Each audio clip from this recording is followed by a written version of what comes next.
Hello, everyone, and welcome to the Survivor Stockwatch podcast. I'm your host, Taran Armstrong, and with me today is Brendan. How you doing, Brendan? I'm doing very, very well, Taran. I'm surprised you didn't introduce me as being from the OA, the hit show, as Steven, as I saw in the Know-It-Alls. Last night, as Steven calls it, the OA. But I, for me, just the fact that Steven Fishback mentioned me in any context was very exciting. But it is the OA. But I have to do right by the show and clear that up. But I was very excited to hear Steven sort of mention me. Yes, you may also see. I think of you as the guy that was on the finale of the Survivor Legacy Watch. That's right. That's right. So that's crazy your claim to fame. How crazy is it that was the last season of the show? Like that feels like a lifetime ago, and that what we did actually talk about like this 5th or 6th most recent episode of the show together. Yeah, I would say it was only like 5 episodes ago. Yeah. Well, we are here to talk about episode 5 of season 41 of Survivor, and we're going to be running through the episode, sort of trying to dissect as much as we can from what we got. And then after we get through the episode, we will we'll rate the players based on how well we see them doing in the game. And it's going to be an interesting one with an upcoming not exactly a merge.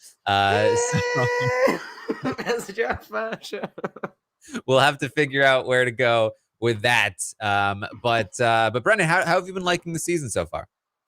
Yeah, I actually have been really enjoying the season. I mean, it's been great to have Survivor back, and it's been really, really exciting. And it's been said a million times, but the show really is singing in these moments where it's not getting dominated by these advantages and these things. And I think having this tribe go down to 2 really helped that, I think, in that you sort of, it's unfortunate. It's a bit like Philippines. I mean, it's not a particularly, I'm sure, original take, but it's been a bit like Philippines, where we've really been able to watch this one tribe and really dig into the characters and these things, but at the expense of some of the other characters on the other tribes. But I think the show, when the advantages have brought about human moments of strategy, like the great standoff between Ricard and Shan that we saw, which was a great moment that was triggered by advantages and these things like that. That stuff's been great. But yeah, it's still a lot of new stuff that is holding the show a little bit back. But again, it's Survivor. It's still great despite any major flaws. Yeah, it's interesting because I do think that there are some positives. I think the shot in the dark in particular is part of what led to a lot of the paranoia. They have to blindside so that they don't roll that 1/6 chance. And in the fact that there are advantages to hold on to or gift to another person and all that stuff did lead to that conversation between Shan and Ricard, which I think is great. And the moment before as well, where Shan is stealing JD's thing and stealing from Jeannie as well. Like, there's a lot of great stuff that's coming from it. And so replacing it with a fake idol. It's like, it's very fun.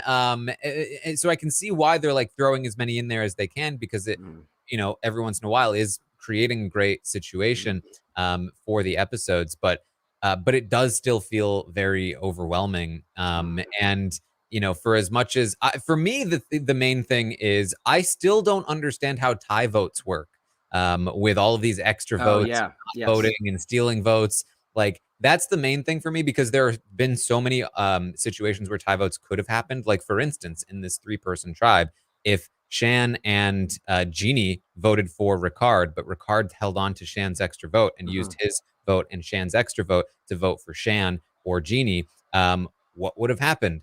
I don't know. Yeah, it feels like the extra vote must transfer to a prospective revote, but we just don't know. We've never gotten that clarification of what that actually is. But it wouldn't. Yeah, I feel like it must act as if you just get another vote and a revote. But based on the rules of the game, there really isn't anything to suggest that is the case. So it's very bizarre. Yeah, I assume in that scenario, like, and again, this is just an assumption, but I assume in that scenario, it just goes to, like, because the vote's on Ricard and, say Shan, that Jeannie is now the sole vote. and both of Ricard's votes are now nullified because that's sort of how it's worked before. But Yeah. like, it doesn't really explain what would work in a steal a vote scenario that we had with Brad earlier. And, all of these different, things, like if the vote wasn't on Ricard and there was a tie vote, would he vote with both of his votes again? Like, oh yeah, all of that stuff is just so confusing. And then you add on top of that how many things you need to keep track of, and it's overwhelming. And I think for me, I'm not too upset by that unless they're spending too much time in the episode on it. And then the other thing that I'm not like super high on is the balance of it. I think we'll talk about that when we get to Liana's advantage in this episode, because I'm sure, I mean, it's everybody's talking about it, but it's definitely it's a That's that. Yeah, again, and that it's very tough, and it's one of these things where, and this has been said before as well, but it's this whole thing of like, this is a season where the idols were, it was, everyone knows who has what idol, and we'll get into that as the rankings, because normally, having an idol going into the merge would be this huge advantage, and I think certain players are actually going to be hindered by the fact that they have an idol going into the merge, which would not typically be the case. Overall, though, I'm still very into the season. I really like the new editing direction. That the flashbacks. I like the slow-mo. I enjoy it.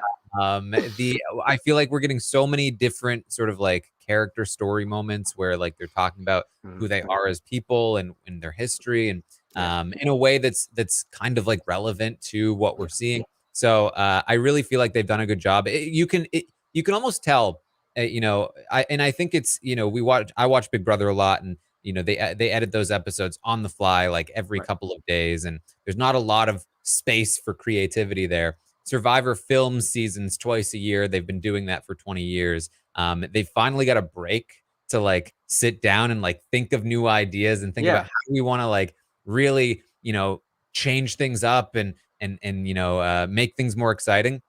And I think their ideas with editing were really cool. They had a bunch of cool pent-up ideas about editing. I think they also had a lot of pent-up ideas about advantages. They had too many doing them all. Threw everything in there. But to be fair to them, I think a lot of them are working. So no, they are, and I'm really excited by the editing. I mean, and they really got me with the Nasir thing, and I think what's really exciting is, I was thinking about this when I was watching the episode last night, and I didn't think it was going to happen last night because it seemed like Shan had it on lock and the way that they were portraying it. But do you feel like we're headed for that post vote out editing blindside? Like, do you think that's where we're going? Because all I could think last night while I was watching the episode is, with the way the editing is going, are we going for an episode where Shan comes back, they play out all this drama, Ricard and Jeannie are both talking to her like, I'm with you, we got to get the person out, and then after Shan is blindsided, they do the all the way back where it's like, well, when Shan was on the Advantage Island, Ricard and I made a deal. Like, I just wonder if we're going to that at some point in the history of the show, where they're going to withhold a key piece of information until even the votes have been read from us, the audience. I wonder. I hope so. Yeah. I think that like they're on the path there. A lot of people have compared this Nasir moment to the Genius. Right. And that is definitely something that the Genius would do, where, and you sort of see it here with Nasir, where it's like, hey, he says something, it's like, oh no, and you flash back, it's like, oh, he found it one day earlier. It's definitely like the Genius would go a step further, and like you said, it would be like somebody would make a decision to like eliminate somebody, and you'd be like, what? And Extreme Ways flashback, and it would explain how that happened, or even like in the Genius they do challenges, and you go through an entire challenge thinking this one team is about to get beaten, and then flashback at the end when that team wins, like the whole time they've been playing the other team, playing weak. So like there are really cool ways to make that work, and it seems like Survivor has done this thing. They did it obviously in the original Fans versus Favorites, when Amanda found the idol. They'd kind of played around with that before, but it seems like they're a lot more open to it now. And I would love to see them do what you're talking about, but the main thing that seems to be holding them back is that they're not super invested in explaining a lot of these vote outs. We're learning a lot about what happened in these early UA tribals from the exit interviews, and I've Yeah. got some information from Jeannie about Yes. this. Well, I listened to Gina today, and she conflicted a little bit with JD. And Yeah. of course, Taran, never forget the episode of Heroes, Healers, Hustlers where none of us knew if Ben had that idol. Remember? That was also who could forget that episode where we had no idea if Ben had found that second idol? Yes. Yes. But yeah, I mean, that would be because I think I think that a lot of times, especially when we're doing podcasts and you're commenting online, you're often focused on the pain points. You're focused on like what can we critique about the show, about the season, about the episodes. And like I said, I think advantages are a big one. And I think for me, the other one is the lack of explanation for a lot of the votes. And so but apart from that, I think they're doing so much right. And I've really been enjoying the season, and I don't want to focus on those negatives because I feel like there are plenty of people that are doing that. The cast is so good. Yeah. Like I said, the editing is so fun, and the gameplay that we're getting here. The fact that we got down to 3 people on a tribe, people have been talking about this, hasn't really been seen many other times in the show's history. And it's so fun. It's a reminder of like, this is why these shows are successful, because of the whole sort of concept of it's a group of people slowly whittled down until the end, and it feels so epic at the end, where this was a pretty straightforward vote. But I think even without the argument between Shan and Ricard, making it seem ambiguous as to who could go, because I think we all kind of knew that it was still probably Jeannie, it was still tense just because it was only 3 people. Right. And that's what's so exciting, and that's another thing that I wish Survivor would see and really like latch onto again. Yeah, no, and it's very exciting, and it's exciting too. And it's like you get this mini game. I mean, it's almost like a full sort of meal before the real meal, which is the merge. You get to really see 6 people start in a tribe and see who can actually make it all the way to the final 2. And I mean, that's where and what's great about these votes, we saw it with Denise and Malcolm and Russell Swan and stuff like this. And the player who's in that position at the final 3, where Shan was this week, where they are not going home, is such an impressive feat. I mean, when you can, it's one thing to do what Ricard did, which is still very impressive, but to get down to 3 and then be safe, which I believe Denise was the one that was safe in the Philippines, I believe, if I remember. It's very impressive when you see these people put themselves in that situation.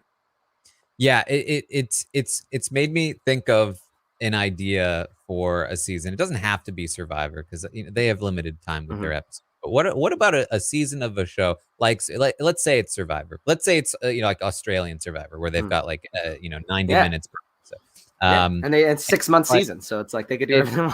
Yeah, and it's like a 3-tribe or a 4-tribe season, where every single tribal, all 4 tribes go to tribal, right? And they all go, and so then it's all 4 tribes whittle themselves down to like or however many tribes, down to like 2 or 3 players, or even 1 player. And then the survivors of each tribe all merge together, and it's like it's an all-star season of its own season. Like, all of the winners of their tribe are now facing off against. I think that would be very fun. No, it would be very fun. Anything like that. Again, it's that whole thing of like even something where you could have the 2. I've always thought it'd be great to do. And again, people have talked this like the secret game, where there's 2 games going on, and you make it to the end, and you think, oh, I'm merging. And it's like, no, you're actually just a new tribe that has to face a whole new tribe, that you didn't even know about. And those things are really fun. Yeah, it would be great to see something like Australian Survivor, which has the extra episodes and has the extra time, play around with something like that. I feel like that's one of the first, when you look at just the amount of people they have, I almost feel like Australian Survivor is one of the first iterations of the show where you could actually see that happening, because they have 24 and they have these extra things like crazy like that. They go wild with all this. All right, well, that's look, we had so many thoughts on the episode. Let's get into the episode. We start off at Ua, and I've learned the tribe names enough now that I can't say green, so I'm now saying right as they're about to disintegrate.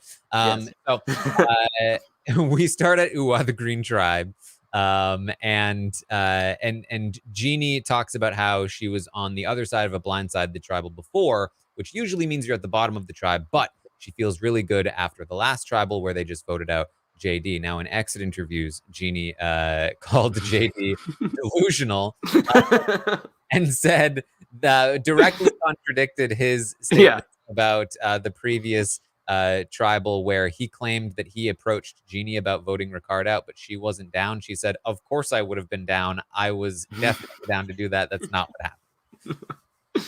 Yeah, I heard that today, and that was fun. And it was fun because listening to the episode, she sort of listening to the exit interview. She took a moment with Robert. She was like, "Well, that is a lie." Like, I was like, "Oh, okay, yeah, no, it's interesting." I guess Jeannie should have realized that it's every other vote that she's on the wrong side of the numbers. If she was blindsided at 5, then she was on the right side at 4. She needs to realize that. Well, I guess she was blindsided at 6 too, though, because she voted for Ricard.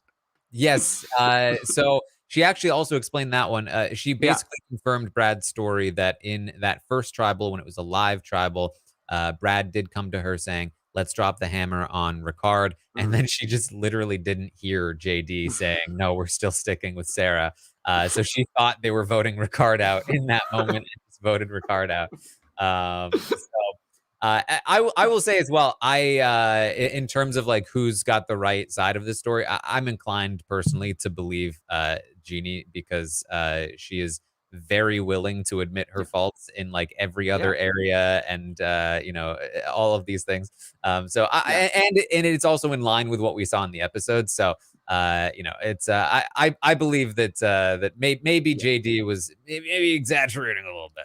He may have been. And this is what we saw, right? Is that this is the brilliance of Shan, is that like, a lot when you look at Jeannie, and I think this week she didn't play very well, but a lot of the reason she was in the situation she was this week was Brad trusting Shan too much, JD trusting Shan too much. I mean, it's like she talked about that the exit interview. She thought she and Brad were tight. Well, Shan was the one Brad explained his trip, and that he had the trip to the island, and that he had the extra advantage and all this different stuff. So yeah, she was her hands were tied a little bit by some of the other players. Not that she necessarily would have made a move, who knows, but she certainly didn't seem to have the opportunity. I believe that she didn't really have the opportunity to do so. Yeah.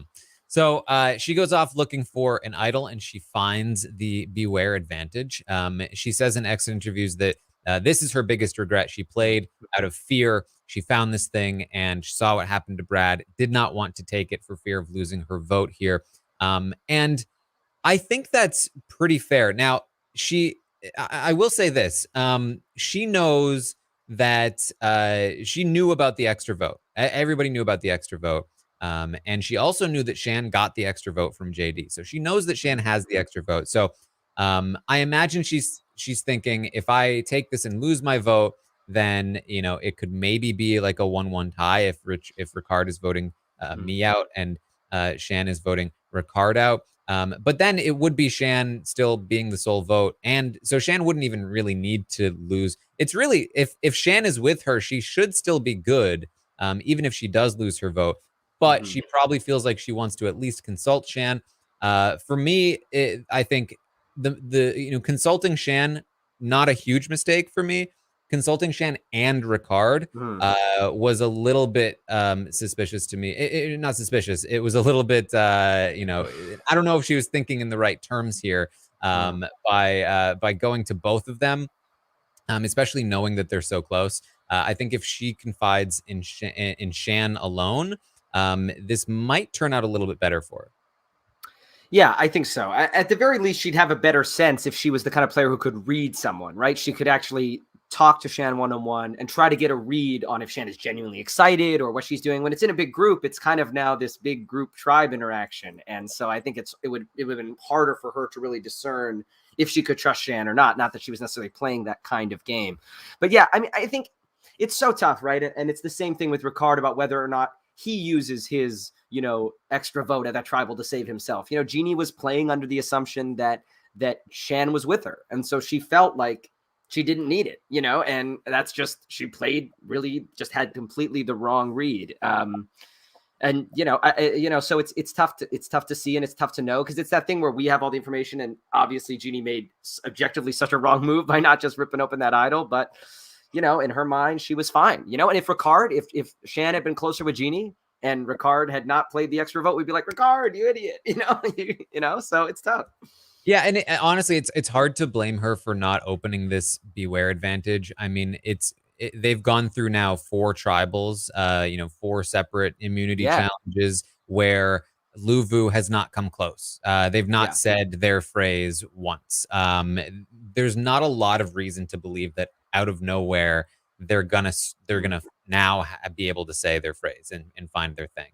Yeah. So I can see why she'd be worried about that. For me, it's that, taking a step beyond that, her vote isn't, again, all that important. Hmm. Just like Brad's wasn't all that important. The reason Brad's vote mattered is because it prevented him from using his other advantages, right? Right. Right. Vote alone didn't really do much for him, and Jeannie didn't have any other advantages other than her, shot in the dark, which she doesn't use anyway. So, taking that into account, you probably should just open it, but I can see why she would have been worried. Yeah, and also this scene where they all had the idol and they're all looking at it and like nobody touched it. I feel like advantage I'd love something I've always thought it would be fun if they played around with, and they're sort of playing with this with the shot in the dark. Is I always thought it would be great if the day one you get to the beach and there's just an immunity idol sitting in the middle of camp. Like a hidden Yeah. immunity, like right there. And it's like, obviously, like it's you can just grab it anytime you want. There it is. It's not even a one vote. Like it's a full on, like this is an immunity idol to be played, but it's right there in the center of the tribe. So Yeah, that I would love be the idea. Yeah, I because the first day you'd never do it. I guess unless you're Tony in Game Changers, but like you'd never just take it in front of everybody. yeah, I think if you could find a way to like make sure that it's like everyone's sitting around, Yeah. and it's like you really have to like grab it in front of everyone, like Yeah. that would be interesting for sure. Yeah, what's in center of camp? It's almost like if there's only, the only way you could grab it is either at night when everyone's asleep or like, Yeah, this whole thing. maybe if it was like hanging, like Yeah. you have to like climb something to grab it, or like Yeah, and maybe like, you'd have to put someone on watch, like no one would be able to sleep at the same time because someone has to stay up and watch the watch the idol. yeah, that could be fun. Yeah. So Shan says, your vote is your voice. So we should not touch this, in case Luvu has not found theirs. She says to us she doesn't want anybody in the game having more power than her. So she wants it herself. And so her idea is that she can give Ricard her extra vote, and then take this beware advantage, lose her own vote. Ricard still has 2, and it's probably fine. And again, depending on how the tie vote situation works, and I assume it works this way, he probably wouldn't have even needed that vote. As long as Shan hides the fact that she doesn't have her vote, and Jeannie's going to vote with Shan against Ricard, then it's Jeannie voting against Ricard, Ricard voting against Jeannie, tie vote. Or sorry, that actually is the worst way. You want Shan to be able to vote. You'd then give Ricard the lost vote, or you'd find a way to get Jeannie to vote with Ricard against Shan, so that Ricard has no votes on him. He is available for a revote, whereas Jeannie would not be. So there is a way to play that without having to burn the extra vote, but giving him the extra vote as a precaution, not the worst thing in the world. My thought was like, why did she need to give him the extra vote prior to taking the beware advantage? Is it like you're not allowed to give it to another person once you've already lost your vote? I don't think so. So I think probably she should have held on to it until after she knew that it wouldn't be activated.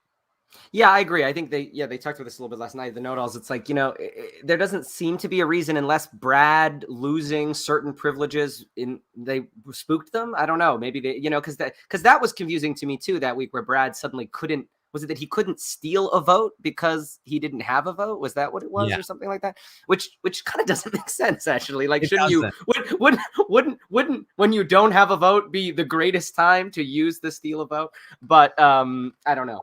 But yeah, so maybe they were just spooked by that. Maybe what?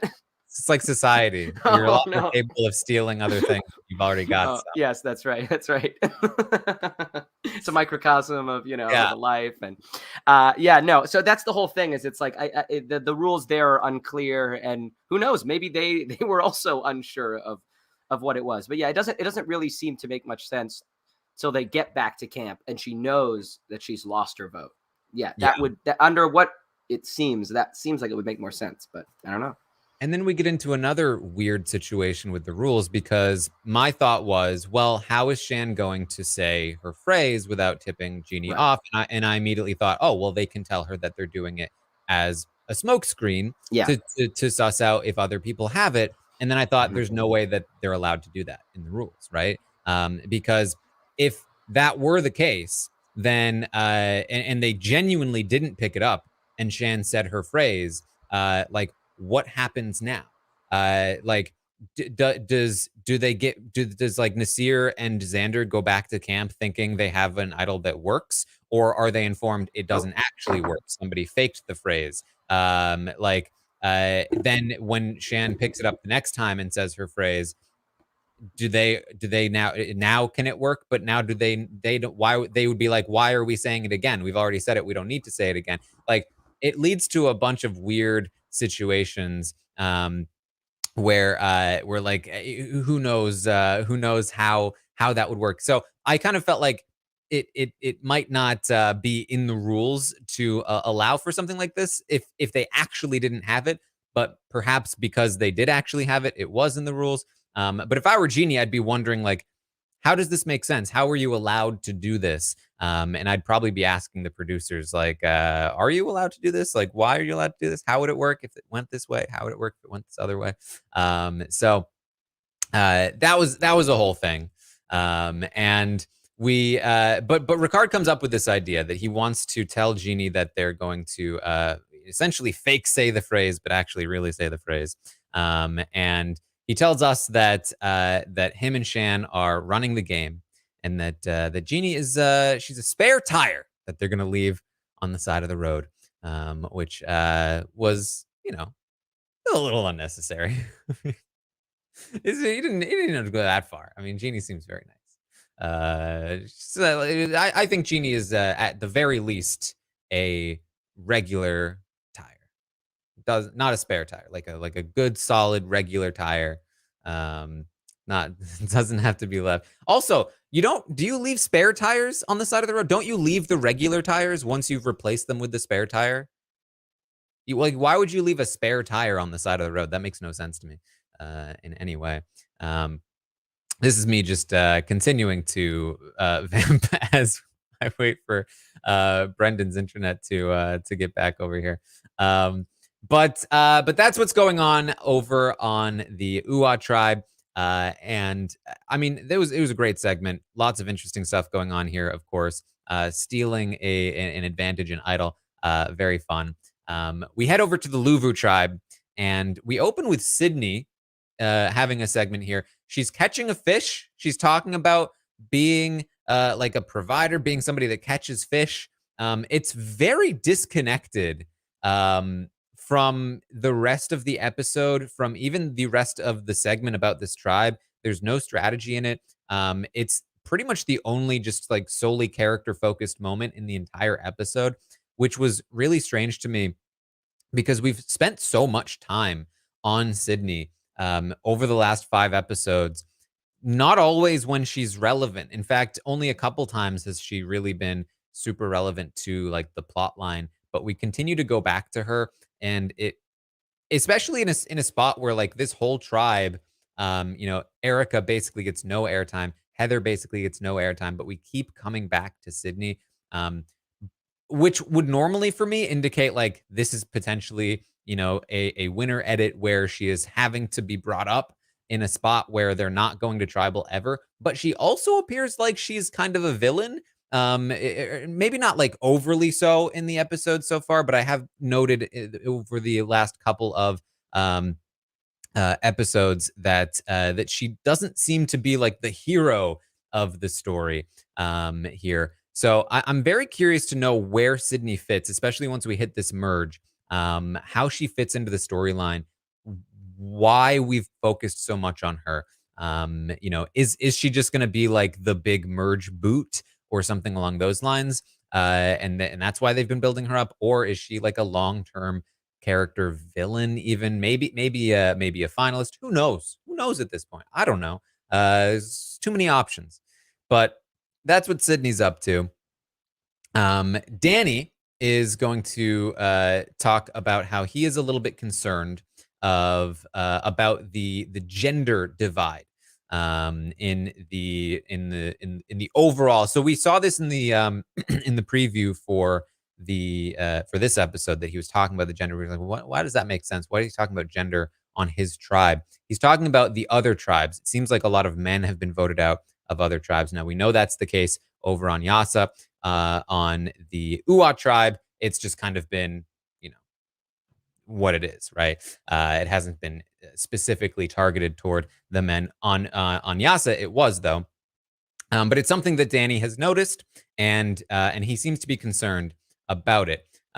So I was interested by this as well in terms of the edit. Trying to read into what's going on Luvu has been really interesting because they haven't been to tribal, and so anything we get from them is like very directed in terms of what they want us to think, not what they had to show us, right? So the fact that Danny was shown to be kind of against throwing a challenge in the previous episode, but in this one, he seems to be the one pushing it, especially when it seems to be against Nasir. It really does throw me off again a little bit when it comes to Danny, although I think the fact that we see him again is still probably pretty good overall. But him and Deshaun are gonna pitch to Nasir that we should throw the challenge. And I thought it was interesting that they were pitching this to Nasir. I don't know if they were pitching it because they thought this Nasir guy, he is too good at challenges. If we don't have him on board to throw this challenge, then he's just gonna win it for us anyway, and we're not gonna be able to actually throw it. Or if they genuinely felt like they were making inroads with him and wanted to bring him in on this plot. Because again, we were wondering in the last podcast, like, what was it about the plan here with Danny, Deshaun, and Sydney, where they thought for sure that they had the numbers locked in if they threw that challenge? Maybe it was Nasir. Maybe they thought Nasir is the one they had. It's so hard to know because we've seen so many different things when it comes to who this tribe is targeting. It's been Nasir, it's been all kinds. It's been Heather, it's been Erica. So I don't know who exactly they feel like they have for sure, but it seems like they're approaching Nasir about this. Nasir, though, says no to throwing the challenge. He says he hates it when he sees people throwing challenges on the show, and this to Danny is an indication again, I guess, that he can't work with Nasir, and he tells us that in the confessional. He says Nasir is not somebody that I can work with, but Nasir feels great. He's like, they're coming to me and listening. When I say I don't want to throw the challenge, they're like listening to me, and the fact that they came to me with the idea in the first place tells me that they trust me. And it's like, oh, Nasir, like everything with Nasir is like one step forward, two steps back, and it is. He got in with them to the point where they were willing to pitch him on this idea of throwing the challenge. Hey, sorry about that. No worries. Brendan Just is back. My internet went out, and then my hotspot didn't work, so I had to get a portable one. But I'm all checked in now. Should be fine. No problem. The hotel Wi-Fi has been a bit weird here, but went on a solo update a little bit there. That's right. All right. I'm talking about how they pitched Nasir to throw the challenge, but he wasn't down for it. And Danny now feels like again, like they trust him enough to pitch it to him, but because he wasn't on board, it's now sort of again like, okay, well, now we can't work. Yeah, it's interesting. It feels like every episode he seems in with those guys and then out with those guys, and in with those guys and out with those guys. It's very hard to track, and that's why it's very hard to predict where Nasir is going to go after this, because my instinct is based on how he's behaving. He kind of thinks that they're just going to be that tribe strong. I think that seems to be what Nasir's game plan is. Even though early, right, in the first episode, he was talking about targeting them or whatever, one of them or whatever. But it seems like that's his plan, is that they're just all going to win the challenges. And then that tribe of 6 is going to get down to, with how good he is at challenges, maybe that's not a bad strategy, especially now that he's an idol. I just don't think that's going to work with the way that he's set up socially in the tribe. Yeah, and we'll talk about this later as well. But I think I think it bodes very poorly for him that he's probably going to be loyal to his tribe, and that there are people not on his tribe that may have the ability to take away his toys. So, but that's what's going on over on Luvu. We head over to Yasa to get an idea of what's happening over there. And it's been a little while since we've gotten a real strategic update from Yasa. The last time we really checked in, it seemed like Evie was in the center of the tribe, was the one running things. However, that seems to have shifted. Evie tells us that they still do feel like they're in charge. They have Xander thinking that they're his number one. But Tiffany Doesn't feel great. Doesn't feel great about Evie. Feels like Evie is too chummy with Xander, Mm, and that they can't trust the two of them. So yeah. Tiffany and Liana have a discussion about this and go through Xander's bag, which I didn't really understand exactly why they needed to go through Xander's bag. They already knew about these things, but I they don't do. yeah, Survivor rite of passage, I guess. Like, we got to go through his bag, you know? I don't know. So that excitement. Yeah, I think the interesting thing that comes out of this episode is trying to wonder if Liana is closer with Tiffany or with Evie. And I feel like that's not something, and maybe I just missed something, but that's not something that I was totally clear on watching the episode. I Yeah, couldn't, it seemed like this episode that Liana was closer to Tiffany. And in it the did. previous thing, it felt like Evie, like they were in the same situation that Shan was in, where they Mhm. were the closest person to everyone. That's what it felt like. In this episode, I wasn't so sure. Yeah, so in the premiere, they do present it as Evie and Liana are closer, are Mm-hmm. like are a pair, are a duo. Yeah. They haven't really touched that since then. Mm-hmm. The implication of this episode does seem to be that Liana has grown closer to Tiffany. For Mm-hmm. me, it was the fact that when Tiffany was like, "Let's check through his bag," Liana was like, "Thank you," as Yeah. though Yeah. she really wanted Yeah. to. Like she was not like the Yeah. one being led by Tiffany with this. And Liana has also expressed to us that she really regretted not voting Xander out. She felt like Yeah. that was a mistake. And so perhaps this Xander thing has gotten in the way of their relationship. But without a real update from Liana about her Right. loyalties to Evie, I'm not sure that we can really make the jump yet. That she's not completely loyal to Evie. However, I do think that what we'll see later on with Liana and Shan is probably an indication that it might not even matter who Liana is more loyal to between Evie and Tiffany Mm. because probably will end up just being Shan. Yeah, it's interesting. I was thinking about this for Evie's game and whether or not it would have been better for them to have had the tribe whittled down.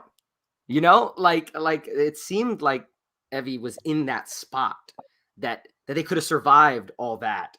You know, especially if they'd taken out Tiffany or something at 4, and then it was Xander and Liana or whatever. And it'll be interesting to see what happens going into the merge now that Liana is getting closer to Shan, and Shan will probably potentially have a slightly smaller target, being from the smaller tribe. Yeah. So very interesting stuff there. We get this fun sort of back and forth, and I'm curious to know exactly when this happened because this feels like something that probably should have happened like 5 days Mm-hmm. ago. Yeah. But we get this back and forth of like Xander and Evie talking at the well about like should I bury the thing like Oh yeah. bag, and they go through it. And Evie's also suggesting to Xander that he should tell the others about his advantages as a way to gain trust, Mm. knowing that Evie has already done this.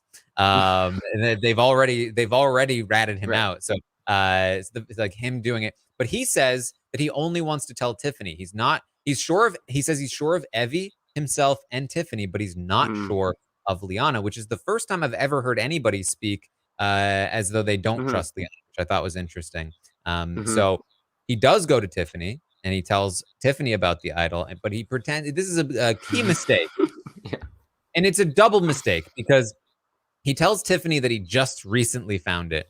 And it's a double mistake because, as I said, Evie has already told Tiffany Mhm. long ago that Xander found this thing. So he's already been caught, but he's also doubly caught Right. because there's a way that Tiffany can out him without even having been told by Evie, which is the fact that he said the phrase, the butterfly phrase, Yeah. and she calls him out on it. Well, this is the problem, right? Is that even though he was already exposed, there's an opportunity where if he comes to Tiffany and comes clean, she could take it as, well, now he finally trusts me. Because I knew, but now he's coming to me with the information. And so we must be good. And even though I'm still suspicious of him because he didn't tell me earlier, he's telling me. But when he comes to her and then lies, you know what I mean? It's like, it's worse. It's almost as if it's Yeah. better as if he had said nothing. You know, Yeah. it's just totally, he's 'Cause made trust less firm by playing her in this way. And of course, her reactions were great in this episode. exactly. And she was over him quick. Yeah. Well, I mean, she was over him before it even happened. She was over him a lot. It did not. They're not closer after this, Yeah. moment. Well, there's like the baseline level of like, if you don't get close to somebody, they can not trust you, but all it takes is like one conversation to be Right. like, what idiots we've been. We should be Yeah. closer. But when that conversation is fraught with lies, now that bridge it's already Yeah. burnt. Like, and there's no other bridges. Now it's like, okay, so not only did I not really talk to you much and didn't tell you things before, but I also, when I finally did, I lied to you. And so now I'm coming to you hat in hand. Right. It's like, all Right. right, bro. Yeah. Yeah. Uh, so definitely big mistake, especially from somebody like Xander, who, prior to this moment, it seemed like his only real mistake had been trusting Evie too much. But otherwise, he was pretty beloved on the tribe. Uh, Seems like potentially might not have his head in the right place at this time.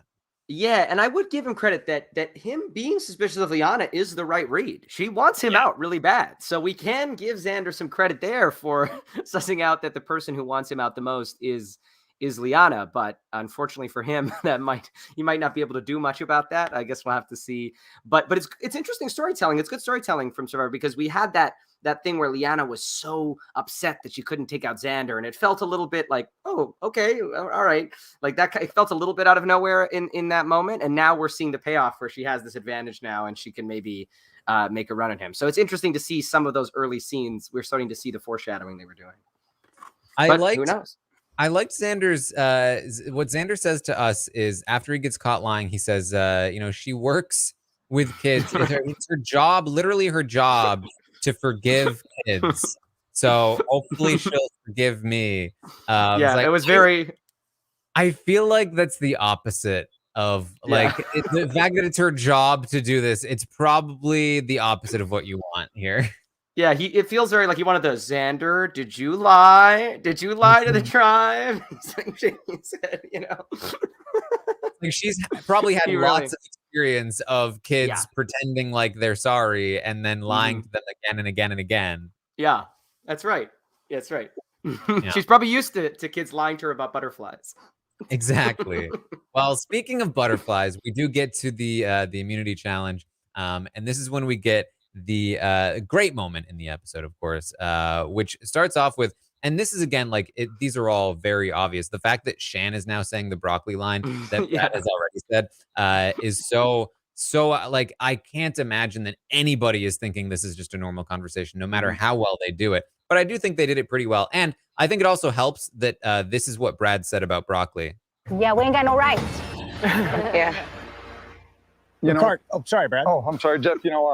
I was hoping it was the salt water that was making my pose baggy, but the fact is I'm just turning into a little bit of a twig, and it's kind of a fuzzy top. I feel like a broccoli. So broccoli grows little bunches on tall trees. So I feel like a little broccoli tree, I guess. Who would have guessed? Wow, that was the lineup even so worse. much. It's even worse than I remember. See, he might have hit it. He might have hit it really well. Yeah, Oh my I mean, gosh. if he had Brad said it is right the way- broccoli tree. Yeah, if he had said it the right way, it would have been so much worse for Shan.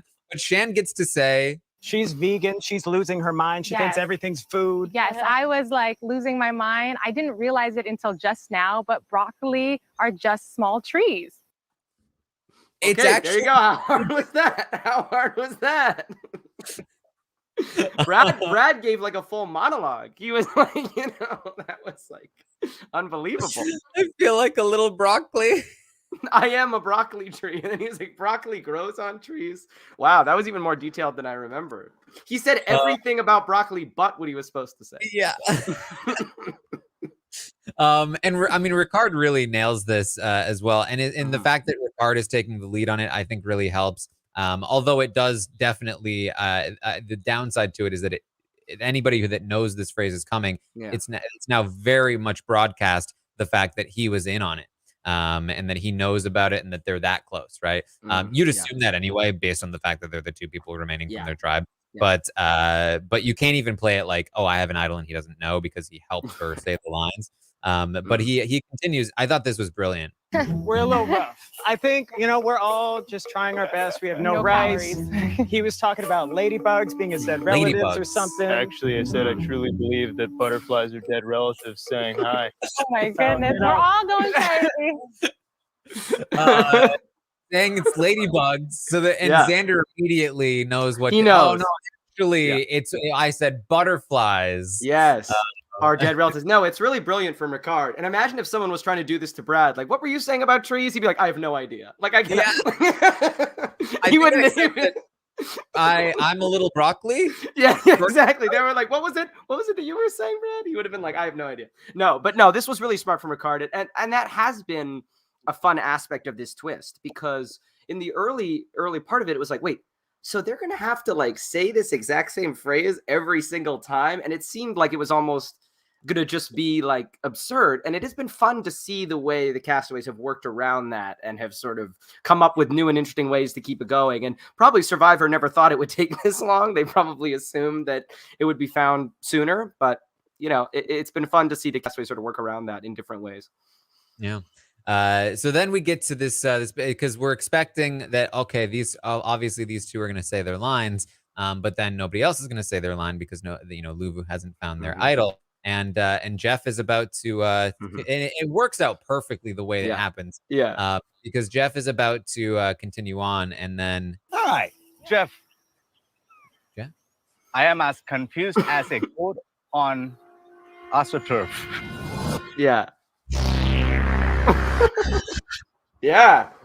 No, it's exciting. And I wasn't sure which way they were going, because when there was a pause, I almost thought Survivor was going to do the other fake out where he just goes, can't wait for the challenge or something. You know what I mean? Where like, I thought like they were going to get us again when with Xander and Shan looking over. But yeah, it was so cool and so fun that was like so fun. Like that's one of the best jolts I've had watching the show, definitely all year.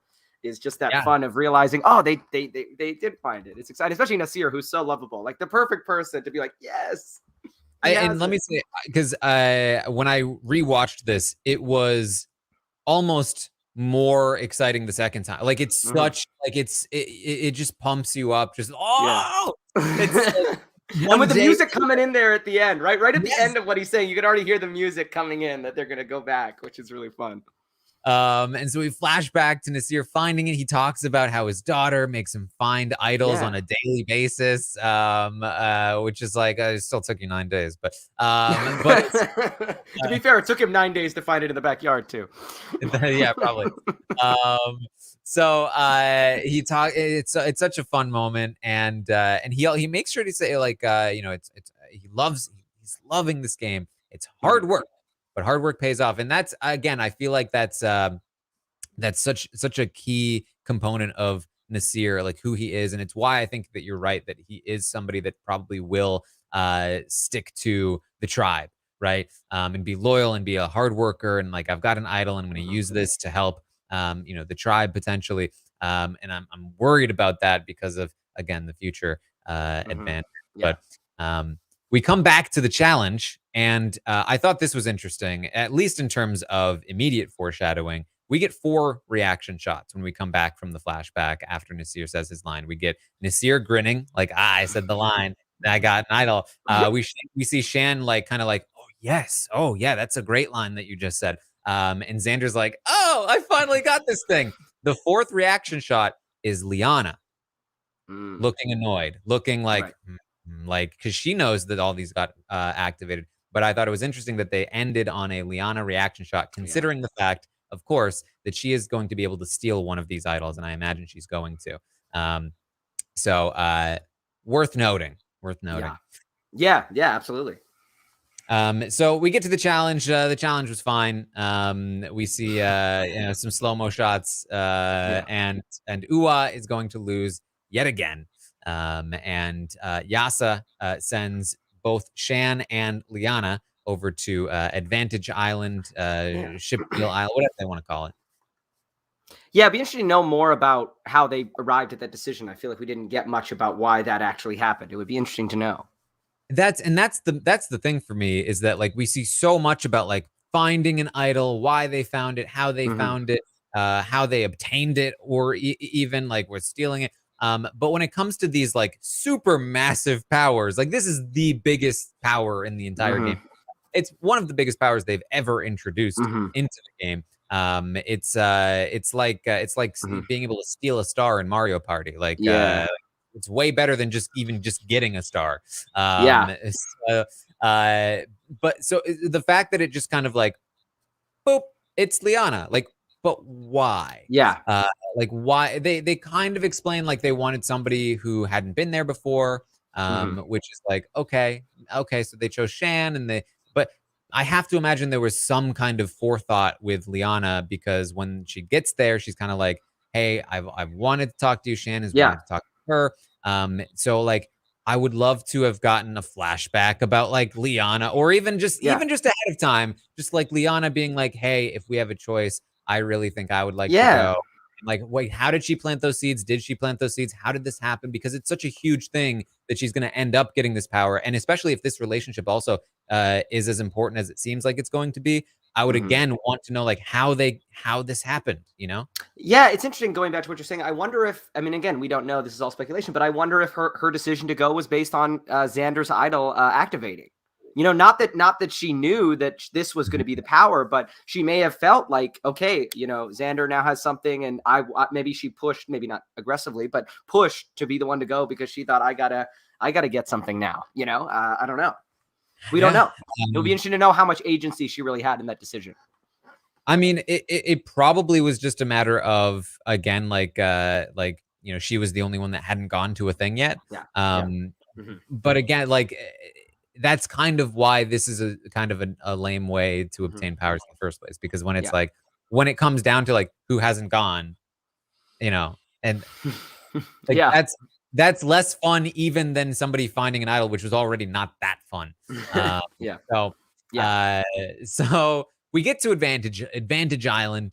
Shan and Liana are going to bond. This is a really cool scene where they're not only bonding over the fact that, you know, they're both women of color, but they've sort of been like, okay, so this is how we need to work together. We don't want people to see us coming. They bond over the fact that Shan sort of opens up about her mom and her story, and we hear more about her story that she tells us in the confessionals. And based on what Jeannie has said in the exit interviews, this is part of how Shan is so good. That she opens up, because Jeannie said, like, I felt like Shan really trusted me and like wanted to work with me because she opened up about her past, and it was like very emotional.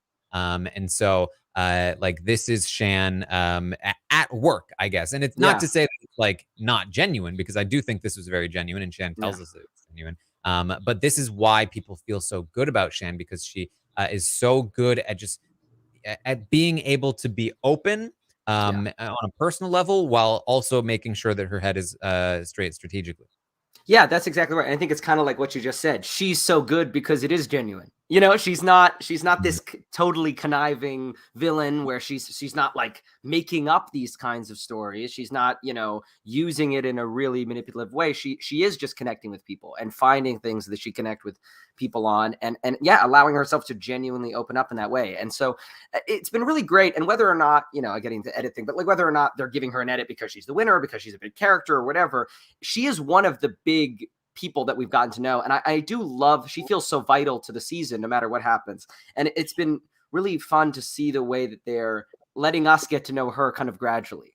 You know, they didn't give us everything about her right out of the gate. We're sort of learning a little more about her every episode, which I think is really cool from a storytelling perspective. I really like that. And I feel like every time and that's the thing, it hasn't all been, she's been making these big moves and she's been getting advantages and she's been getting the extra vote, but they're taking the time to really let us get to know her as a person, and slowly over time as well, which I think has just been so effective in her really popping as a character. And it's been really, really exciting to see. And whether or not it's she's going to take it all the way, or she's going to be some kind of shocking blindside at some point, I love that they're taking the time to really make her someone that we're identifying with. Yeah, like, I think edit-wise for me, the next episode is going to be like the key episode when it comes to Shan's edit, because she's been getting obviously this incredible edit that I think obviously she should have. I mean, Yeah. she's such a fantastic character, and she has been so vital in the destruction of her own tribe, essentially, right? Yeah. But to me, these early edits, these pre-merge edits, they usually do have some early focuses that then lose steam at the merge. And like because the pre-merge is sort of the telling of the destruction of Ua, Yeah. obviously Shan is the main character of that. But is Shan going to continue to be the main character once we hit the merge? Yeah. That to me is gonna be a huge indication of where we're heading from here, because I do think there are some other options for people that could rise to prominence here once we hit the merge. And it's possible that Shan remains a big character, but maybe not quite as prominent or as important as before. Whereas, in the Philippines, Malcolm and Denise Yeah. were like, they were still very present throughout once they hit the merge, because they do end up making it to the end. So that's what I'm Yeah. going for. Yeah, it's also like the other thing to think of is like Russell Hantz and Samoa, like that they were the decimate. They didn't go all the way to 2, but they went from like 10 to 4, and it was like that was the thing where he was this huge character and getting all these confessionals and stuff like that. But then it was like it seemed like an insurmountable thing. And then once he got to the merge, it was the story of how he and the other people maneuvered their way. So we'll see if that's the story we're gonna see with Shan or not. Yeah.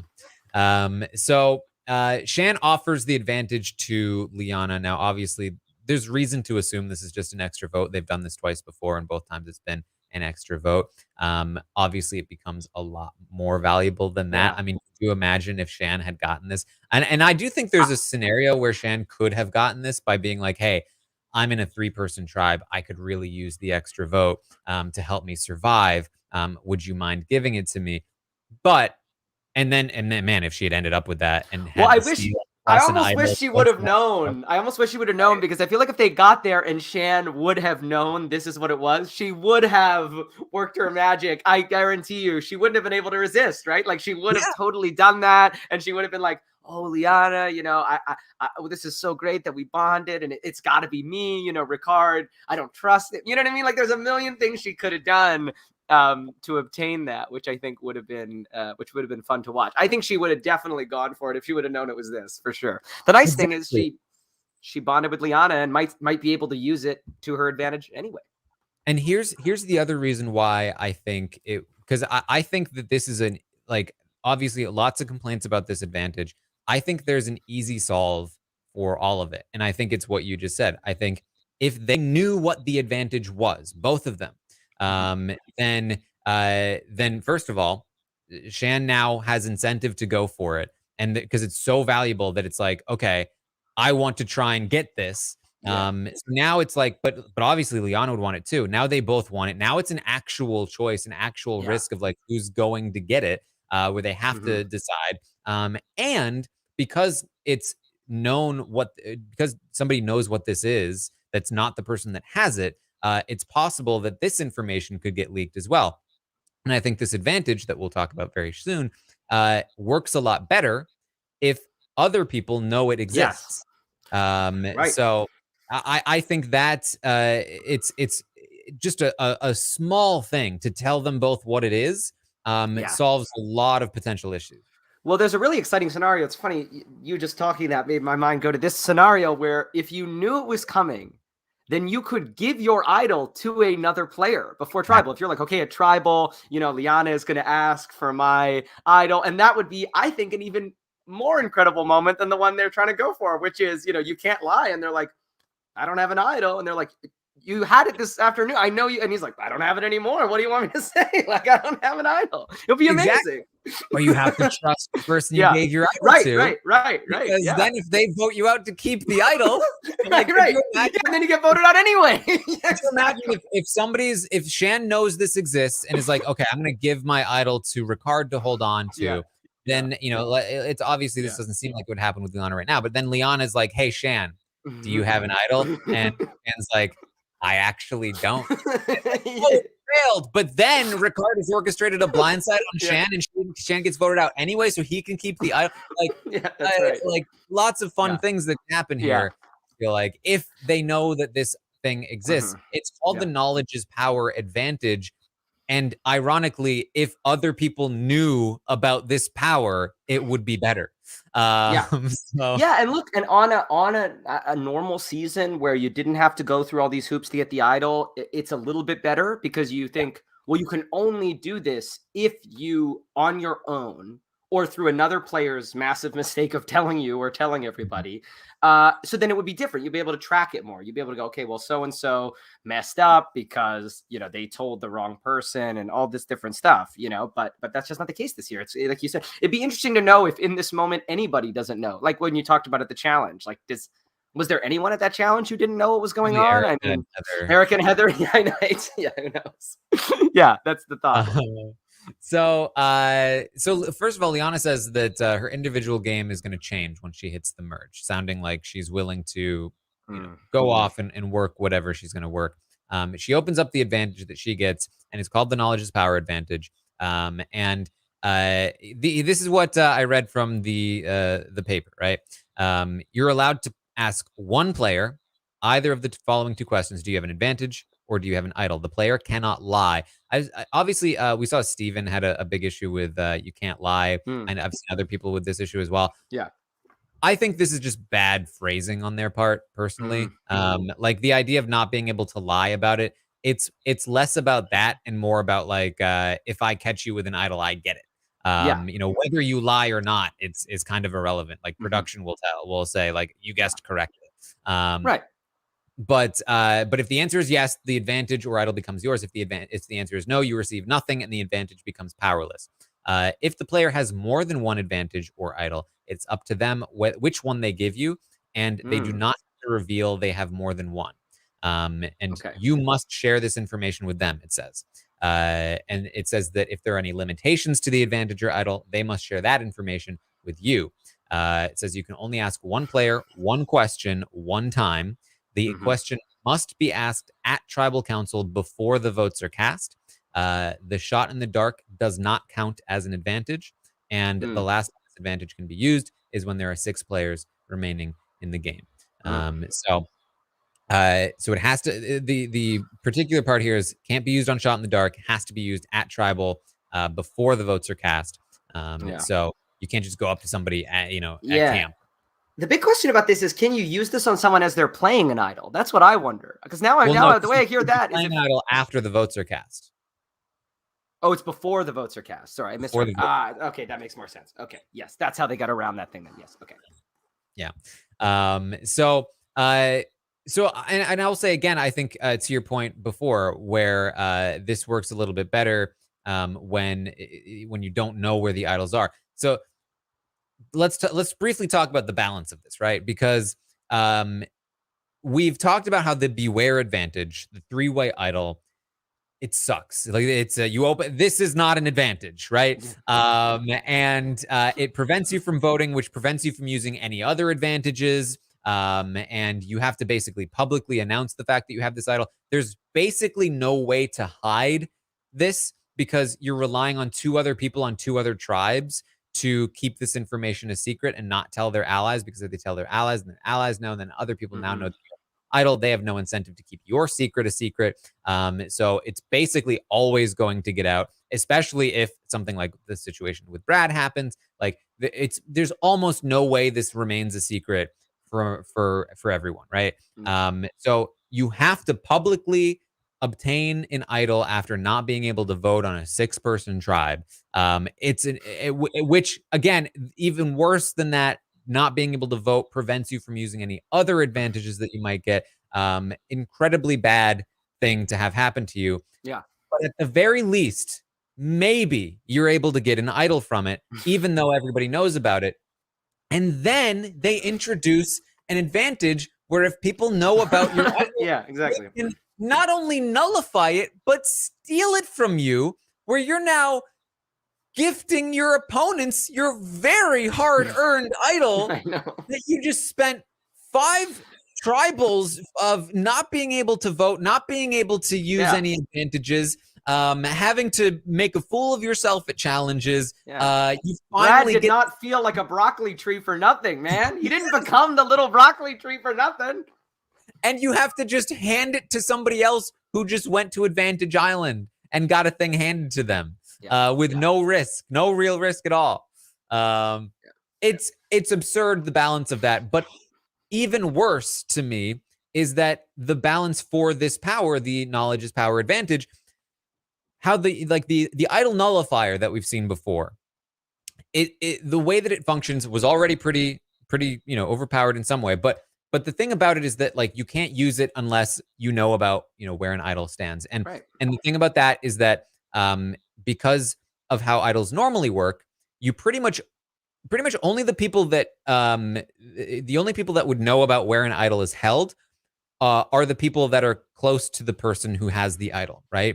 So if you confide in somebody that you can't trust and then they have an idol nullifier, it's basically ensuring that when you use the idol nullifier, you're using it on an ally and you're blindsiding them. And, somebody's getting betrayed here because they've told the wrong person. Not the case with this steal an idol, steal an advantage, because it's already public. You now know 2 people on 2 other tribes that have this thing.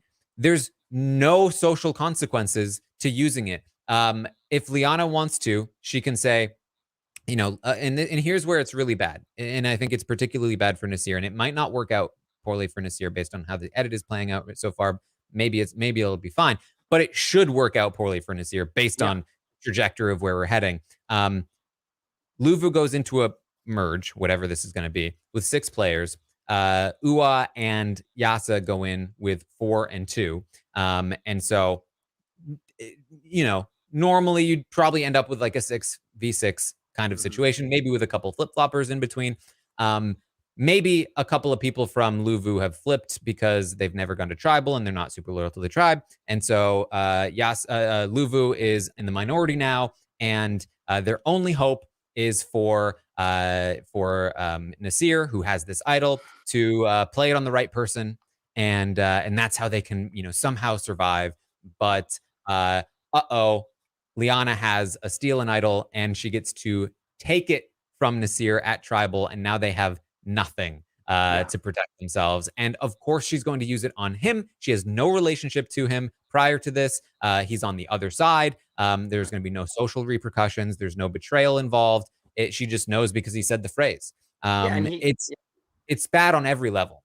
Well, he didn't make a mistake. That's the whole thing, right? Is that in this iteration of it, him getting his idol stolen from her was not because of a social mistake that he made to tell somebody. You know what I mean? Like people on her tribe knew. They knew all 3 phrases, and it's just that whole thing where he won't have made a social error really in the way that you would want a player to see if they're going to get burned by this advantage, right? You'd want the outcome to be that Shan trusts Liana. I mean, you wouldn't because Shan's great, but hypothetically, you'd want it to be that Shan trusts Liana too much, and then Liana knows she has the idol and takes it from her, and you go, "Oh my God, Shan, what were you doing?" This is a totally different thing you're saying, right? Exactly. And I'll say again, like, even if it does play out that like maybe she steals Xander's, maybe she steals Shan's, and that would probably be, in terms of TV, the most exciting variation of how this plays out, because Shan told Liana, but the fact that the most likely thing to have happen here, the path of least resistance is that Liana takes Nasir's idol. And that's always going to be the case, and that's just bad game balance. It's bad setup. So many different reasons: entertainment value, balance, fairness, all kinds of ways this is a bad advantage, but it's great for Liana. Yeah. Yeah, great for Liana. That's awesome. Yeah, she was thrilled watching it. Her family.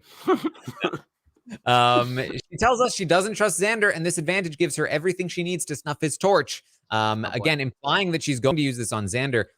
I feel like that certainly could happen, but there's not a lot of scenarios where that makes a ton of sense to me that she would do that. Why take one from a potential ally in a merge situation who's on your tribe when you can take it from an enemy and have your own? right? I guess the only thing is maybe they're not merging, and maybe she's going to wind up on some kind of tribe with him where, she doesn't want it. I mean, we'll have to see. I guess maybe that's why it happens, right? Because in a merge situation, you can't imagine that it would make any sense until maybe 7 or 6 if they somehow can maneuver their way through. But yeah, maybe this weird, almost merge thing that Jeff is teasing. Maybe she'll be in a situation where maybe they'll both be in the minority or something like that. And yeah, I mean, that's they're splitting the vote on them, and so Xander's going to survive, and she isn't, and so she steals his idol. That would be a good scenario for sure. Yeah. Again, but in terms of like planning, you're hoping for a niche thing to play out, but yeah, it could be good. Yeah. Stealing it from him so that she survives instead of him would be fun. Also, like basically, if he flips on her or Yasa at any point in the next episode, he's screwed. She's definitely going to take it from him. Yeah. So it's basically like, you better not flip on me. Yeah. But she can't tell him that she'll take it because then he'll be able to give it away if he wants to. Yeah. So either way, that's the advantage stuff. We go back to Ua, and this is actually relatively straightforward, even though we get some interesting stuff from it. Ricard needs to convince Jeannie to not use her shot in the dark. Again, this is why I'm loving the shot in the dark stuff. I mean, normally on a 3-person tribe, you'd probably just end up, as long as you know she doesn't have an idol, you just go, sorry. They probably someone could have told her, you know what I mean? They were different players, But because the shot in the dark exists, you need to convince her basically that the chances of you voting with her are greater than 1 in 6. And so she should try to vote with you rather than use the shot in the dark. So that's what Ricard is trying to do here, but she does not trust him. She says she's actually voting him out with Shan. And this is confirmed again by her in the exit interview. She says she was never writing Shan's name down. And this was the first time that Shan's name was even brought up as a facade, the final 3 tribe. Right. Because there was no one else to use as the fake plan. You know what I mean? Yeah. It's like there's no world where they can't pretend they're voting somebody else if they're not voting the person they're talking to. So Shan comes back, tells them about the trip, and she wants to pitch to them. They want to pitch to her. So she says to us that she needs to make sure that they're both still with her. So she says she trusts and believes Jeannie, but she wants insurance that Ricard won't blindside her. So this probably requires a little bit of explanation, because my first thought was, how could he?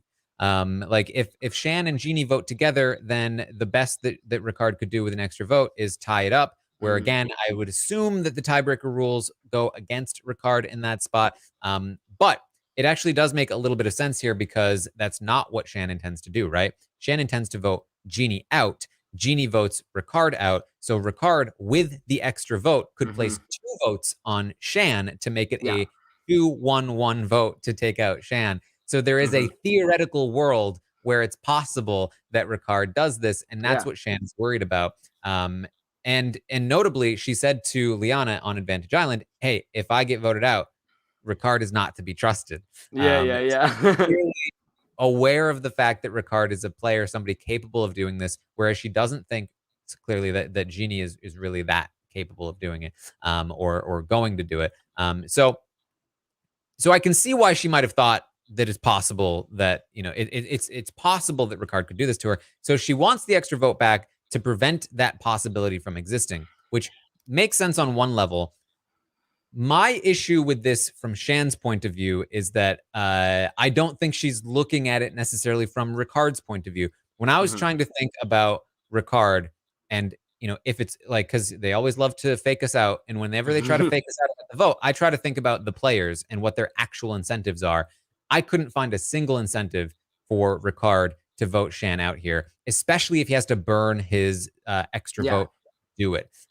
It just doesn't make any sense that he would go to work with Jeannie, who is not willing to work with him on this vote, wants to vote him out over Shan, has never wanted to work with him, tried to vote him out in the first tribal council.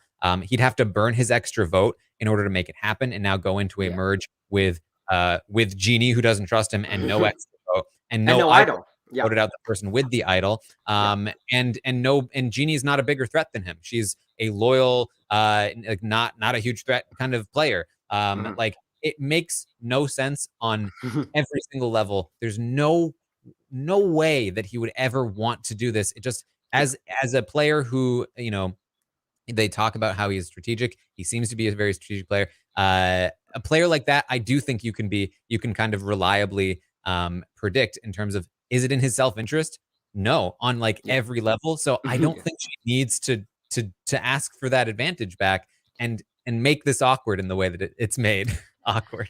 Yeah, no, and I mean, again, he wouldn't do this, but it's almost that fearful thing where, like, one of the only ways he might is if she does ask, and he gets freaked out, and he goes, "Wait a second, what's happening here? You know, are you coming for me? You know?" So yeah, that's like, it's almost like if she says nothing, she's definitely not going to get burned by it, and by asking it. And you got to give Ricard credit for sticking to his guns. And you know, as I was watching the episode, I was really thinking about that, and I was like, is he approaching this the right way? And I ultimately think he did, because you wind up in this situation where he's taking a risk either way, right? If he gives it back to her, he's risking that she's going to burn him. And if he keeps it, he's risking that, you know, she's going to get mad and vote him off. I mean, he had to take this risk and keep the insurance, because he knows she put in all that work. She's not going to lose the extra vote just because she's annoyed, you know?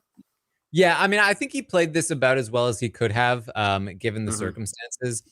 Because when I talk about there's no incentive for Ricard to vote Shan out, the reverse is not really true. There's a lot of incentive for Shan to vote Ricard out over Jeannie. Again, Jeannie wants to work with Shan, feels very good with Shan, would be a loyal number for Shan moving forward, would not be somebody that would betray Shan at the final 7 or 6, you know, in anticipation for a final tribal, and is still somebody that Shan could probably beat in a final tribal. I think that Ricard is probably easier to beat, given his social game on UA. But you know, Jeannie is in many ways a very valuable ally, somebody that could be very valuable for her moving forward, and could really help her maintain a more palatable image heading into a merge, where, like, if it's her and Ricard, they're both seen as strategists who made it to the end of their tribe. Whereas if it's her and Jeannie, it's like, hey, we had a bond and we survived this tough time. And so there's a lot of incentive for her to do that, especially if she gets the extra vote back. She's not losing anything. So from Ricard's perspective, when Shan asks him for the extra vote back, I think he's completely right. He says, "You have no reason to keep me. You have no reason to keep me. You have no reason to keep me. If you take this." No, he just saw what happened to JD. The other thing that's interesting with what you brought up too is she had said to Liana, "If I'm not here, Ricard burned me because we're tight." So if she shows up to the merge having burned Ricard, that would actually potentially look bad potentially on her. So that was another she sort of locked in there, didn't she, in terms of, like, if she said, "Oh, Jeannie and I had a bond," like, Liana might not have even bought that. She might be like, "I thought it was Ricard." Like, I mean, she wouldn't have been able to work that narrative. But I think that she could have said, like, Ricard turned on me. And, totally. She could have. And the only pro, because like all the things you listed about keeping Jeannie are so valid. And the only thing I can think of on the other flip side is the one thing I do like about Shan's position moving into the merge with Ricard is he will probably be seen as the more shifty player. We've just heard it over and over and over again. So I think there's a very good opportunity that when and if he says, "All right, now's my moment, I'm taking out Shan," people will probably be like, "Oh, here's Ricard. He's a gamer," you know, especially if he's going to people like Liana and Evie and whatever combination they're at that point. So in a weird way, I feel like Ricard has shown that even though he might come up with the idea, is he going to be able to outmaneuver her socially? It doesn't seem like that's the case. Yeah. And so from Ricard's perspective, there's really no reason for Shan to ask for his extra vote, for the extra vote, unless she planned to vote him out. So there's really a lot of incentive for him to hold on to it, because either she's going to vote him out whether or not he gives up the extra vote, and he'd rather take it out with him, or doesn't have any intention of voting him out, and she's probably not going to change that based on the fact that he has an extra vote, because she would have to, out of spite, out of like, he doesn't trust me enough to give me this extra vote, not only change her original plans and vote him out, but also be willing to burn that extra vote and get rid of it by voting him out if he keeps it. So, and again, like, it's not like she can turn on him in a merge situation. Like, they're gonna have to work together. They have nobody else, and it's also probably not like he's gonna be relying on her ultimate loyalty in the finals, because he probably knows he's gonna lose next to her. If he gets to the end, he knows he's gonna have to turn on her eventually anyway. So for lots of reasons, I think it makes sense. But what a fun conversation to have in an episode. I don't think we've ever seen anything like this. This is I really liked. Because Shan knows how untenable her position is, right? Like, she knows that she literally just did this to JD, and she's she said, but I promise this time, even though we just did this to JD, this time it's not against you. Is this It sounds like you're trying to get it so you can blindside me. No, I'm not. I just want, to be honest, I want what I did the legwork for with JD. That's what I want. I want, that sounds really, And like, you can see, like, she's about to say, I want what I like deserve, what I earned. She's like, but then she's like, oh, but I stole it. I want what I did the legwork for. Yeah, exactly. And that's another reason why he should have known. If she did all that legwork, she's not just going to throw it away for spite, you know? And he is in a position where he kind of has to give it back to her in the next episode. Like, he kind of does. Like, so she knows. I mean, if they come back to camp and he's like, actually, like, then that's a terrible move. It's unfortunate for him, but he played it the way he needed to, which was holding it as insurance. And now he's going to probably just have to give it back. And another interesting thing that comes from this whole episode is that we're hearing a lot more about, like, Ricard selling himself as the strategist, as the person that sort of directed the action, and Shan is the closer, the person that executes it. And that comes out a little bit here as well. I feel like this is a weird conversation because this is literally what I told you to tell JD. This is what I told you to tell JD, and this is not something that she contradicts in this moment. In when they talk in Tribal about how he is the strategist and she is the closer, and in Jeannie's exit interviews as well, she also seems to reinforce this idea that she saw Ricard as the person coming up with the ideas, and Shan is the one executing the ideas. Now, we just got through Big Brother 23, where players in the game had a very misguided perception of who actually was doing what. So I don't think you can always take players at their word for who did it. Even the players, because sometimes, you know, players sort of, even the players that did it themselves are convinced by other players that, like, oh somebody else must have done some other stuff. So who knows how much of this is the reality? It's not really what we saw in the episodes. But at the very least, it wouldn't surprise me if Ricard was a lot more involved in sort of like coming up with these ideas. It is certainly portrayed as him coming up with the idea to tell Jeannie about the fake, thing, saying the phrase, even though they didn't have it. He also seems to be the one to come up with the idea of putting a fake idol in the package. So him being somebody that comes up with a lot of ideas, probably not out of the realm of a possibility at all. However, we are also seeing that socially, he does not have a lot of social capital to pull these things off. And I do think that these are great. Like, if this is the case, this is a great relationship to have. This is a great pairing. We've seen stuff like this be very successful before. Steven said last night, you know, he was in one. Yeah, that's right. That's right. Who is like a super strategic person, but doesn't have that social capital to pull off the moves that they want to do. Being able to kind of direct a person that does have that social capital, but otherwise wouldn't have that strategic mind. They can really be very effective together. But if they're apart, not so much. So if they get split up, or if they break up, if they betray each other, it'd be very interesting to see how that unfolds. Again, assuming that is the dynamic in any way. And it feels like a dangerous combination for them going into a merge, or even any kind of swap. I mean, even in a swap, like, they're still not going to be big targets this late in the, with this few people, they're on the cusp of merge.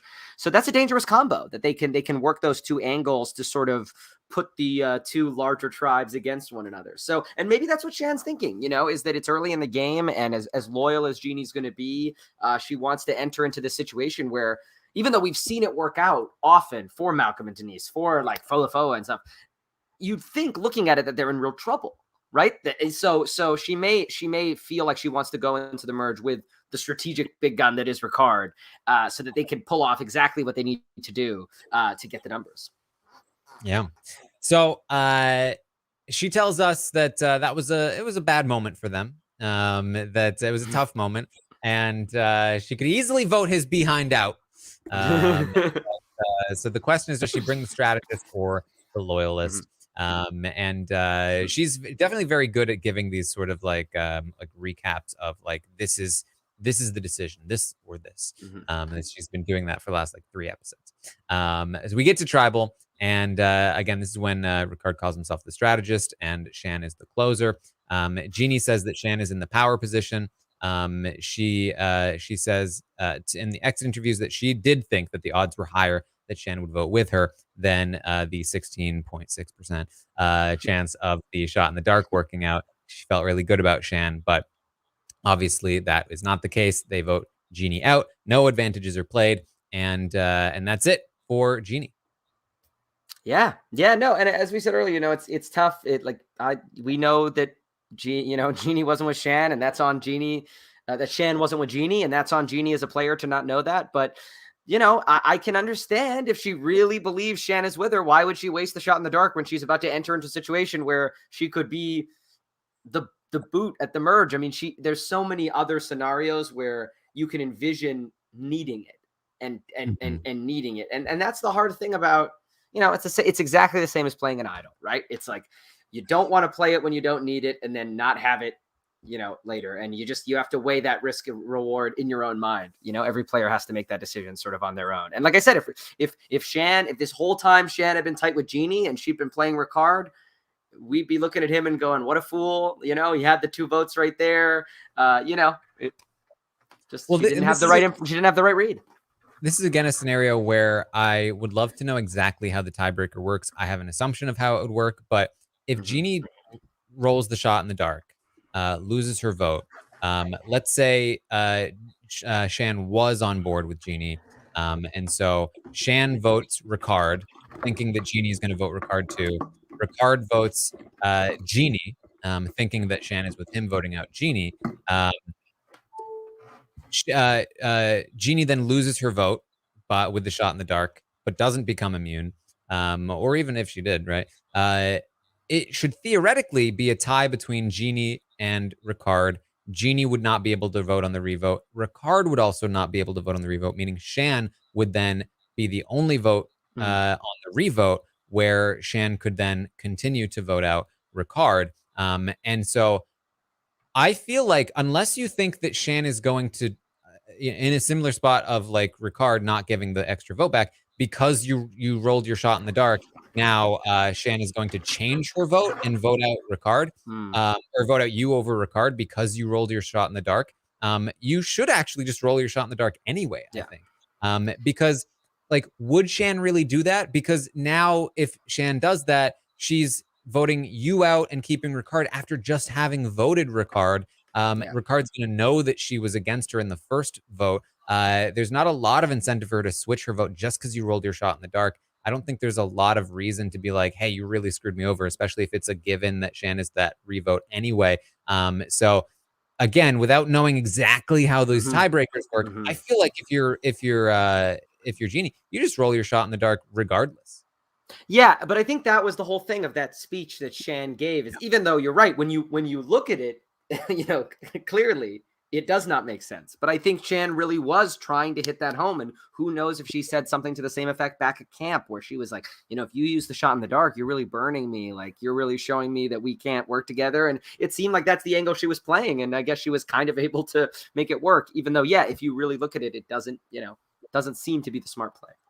And that's the perspective that Ricard sees through, right? Because it's what JD falls for, it's what Brad falls for, it's what Jeannie falls for, and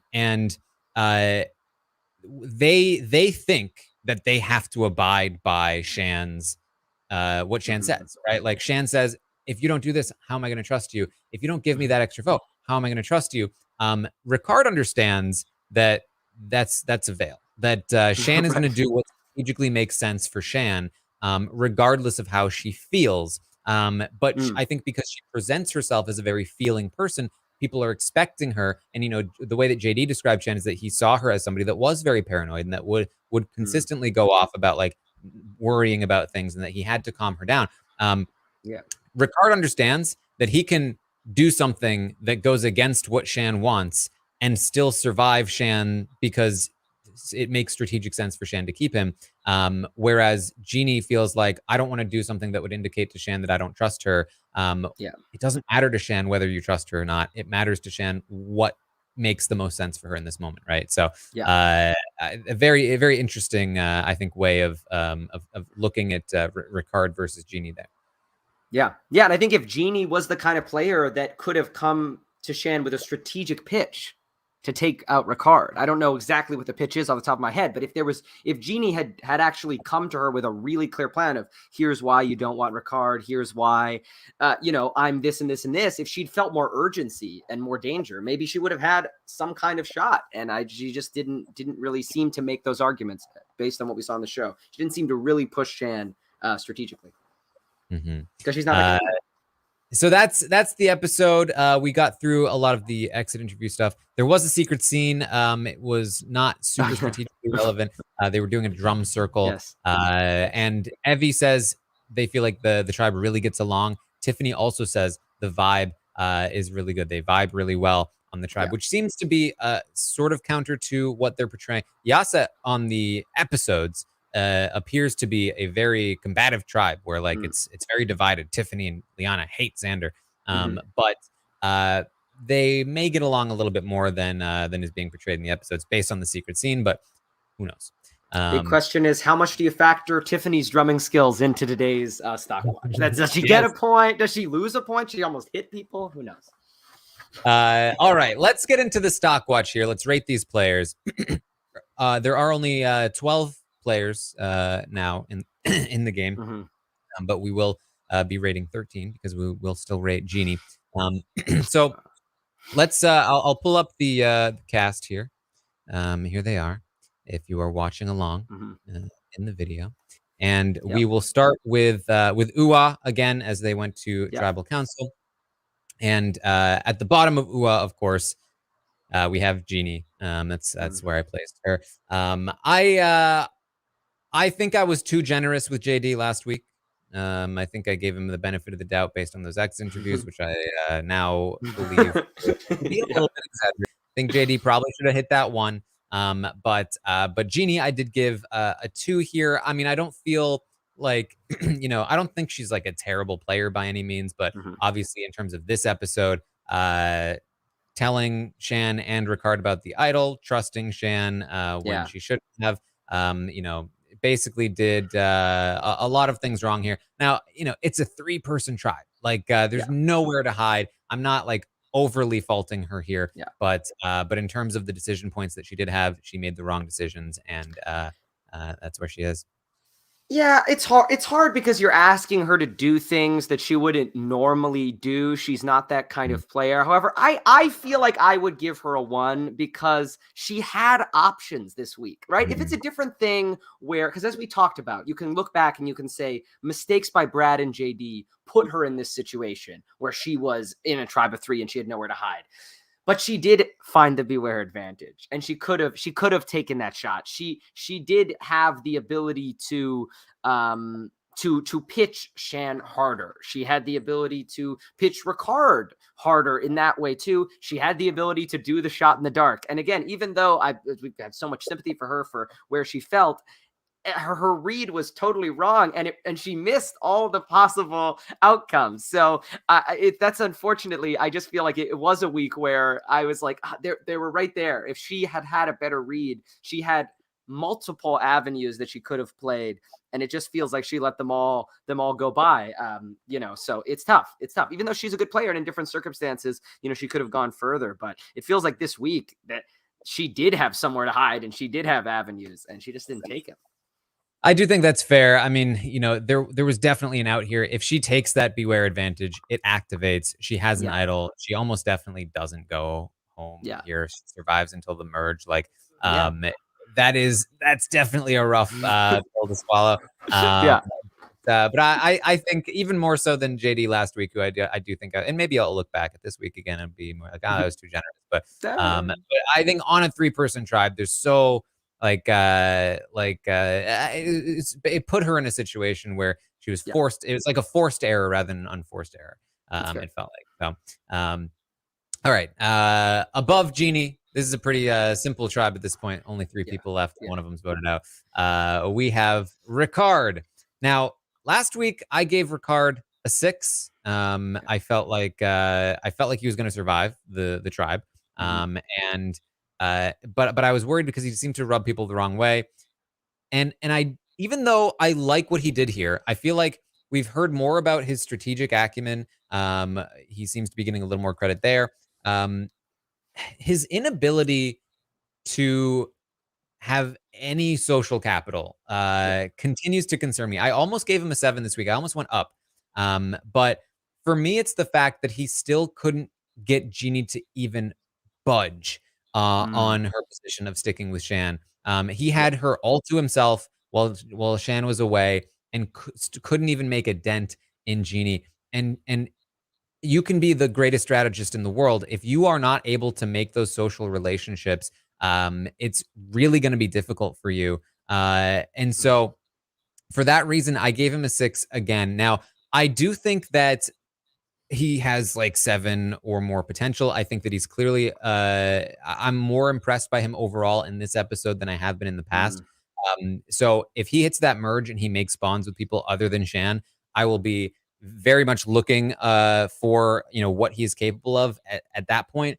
But I think I'm at the point where I'm really just looking at it and I'm like, I don't think he can. I haven't seen him bond with a single person other than Shan, and even Shan doesn't like him that much. Even before he wasn't willing to give the vote back, Shan was already jumping ship to Liana over him. Like, he has no social bonds. You need those social bonds. They are your bread and butter in this game. You can be the smartest guy in the world, but it will not matter a bit if you have no people to back it up. And that seems to be the position Ricard is in here. So for now, I'm still at a 6, but I do think he has the potential. If I can see, maybe he was just in with a bad batch of people for him in particular. Maybe there are people he will be able to bond with moving forward, but that's where I'm at.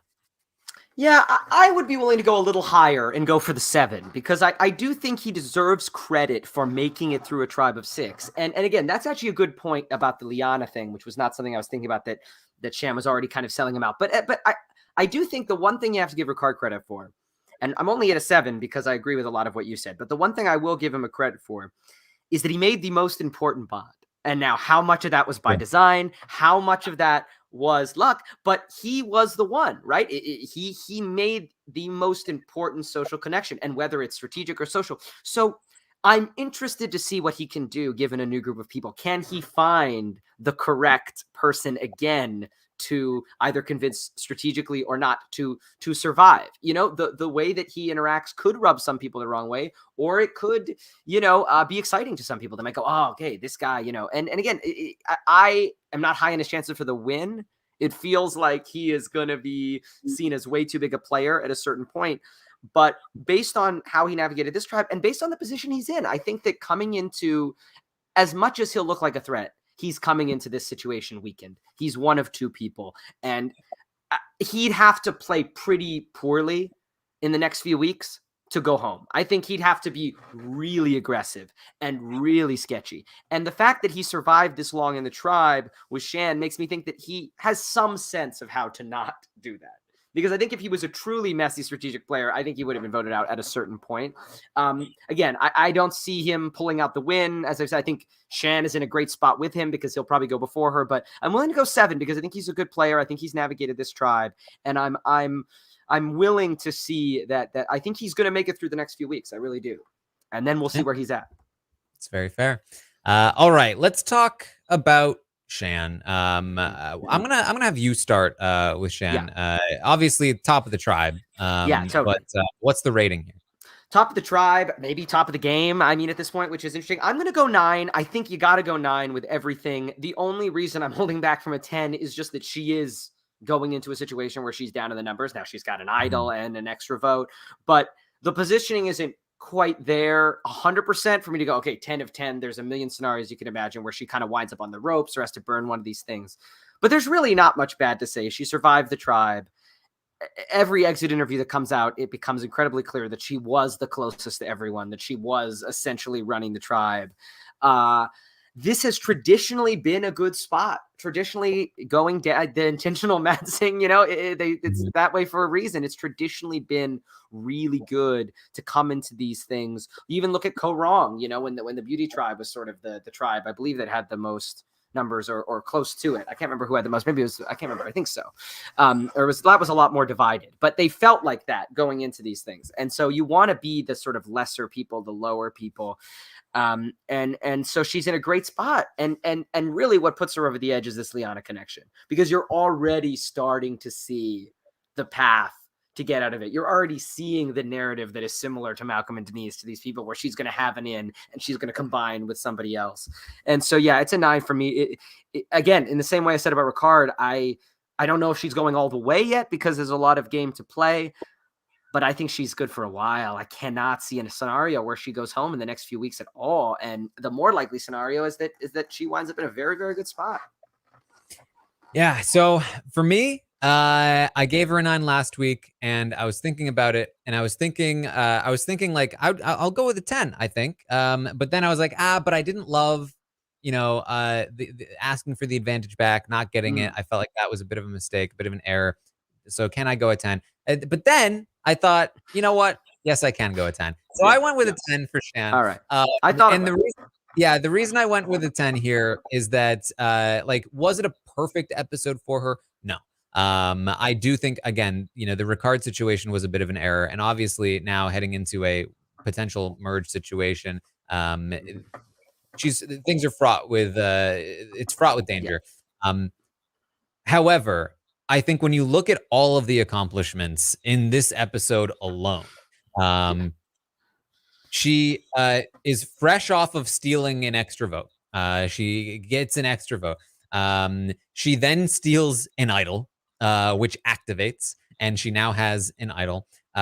She also then goes to Advantage Island, makes an incredible connection with Liana, who is going to very quickly become in a power position on in a merge situation where she's going to be able to steal an idol, and helps get Liana that power, and bonds with Liana. That connection is so huge, especially when, again, looking at a merge situation, you're probably looking at Uwa and Yasa teaming up. And so the fact that Shan has that connection to help make that happen, which would guarantee 6 players out of 12, with the majority of the advantages. Pretty good spot. Massive stuff there. And then she gets back to the tribe, back to camp, where she wasn't able to be there for most of the day. She gets back and she still has her complete option of who she wants to send out. Genia is not willing to budge. And then in a 3-person tribal council, with multiple different shot in the dark, idol, extra vote situation, doesn't have to use a single thing, and is able to take out the final person on the tribe before the merge. I mean, just so many accomplishments in this episode alone. I feel like it goes all the way up to 11, and then the brings it back down to a 10. I couldn't ask for much more, I think, in this one episode for Shan. So for me, Shan is a 10 here. I'm very curious to see where this goes with this, not exactly a merge.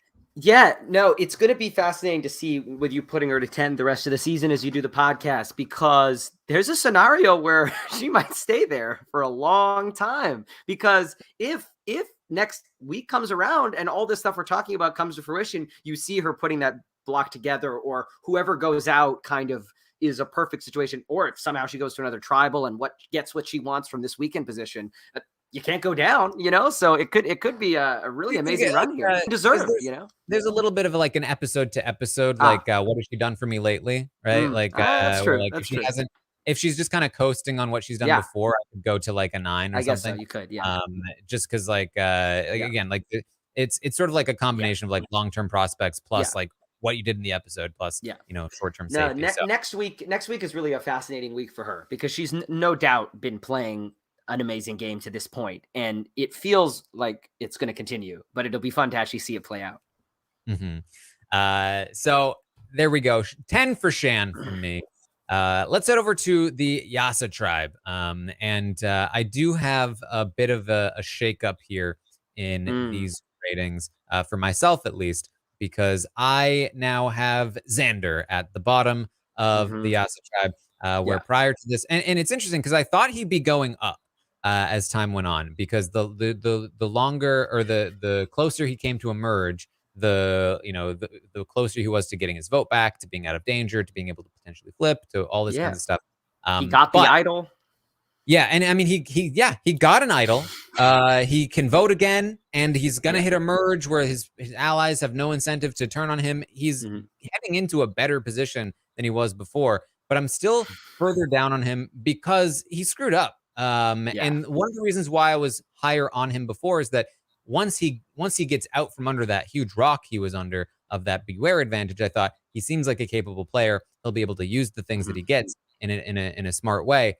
I'm not so sure of that anymore. He speaks well for himself. He talks a good game, but he has not been able to really perform a great game so far. And this was not a good indication of his ability as a player. And when it comes to like his actions this week, it was not great. So I've gone down to a 4 for Xander.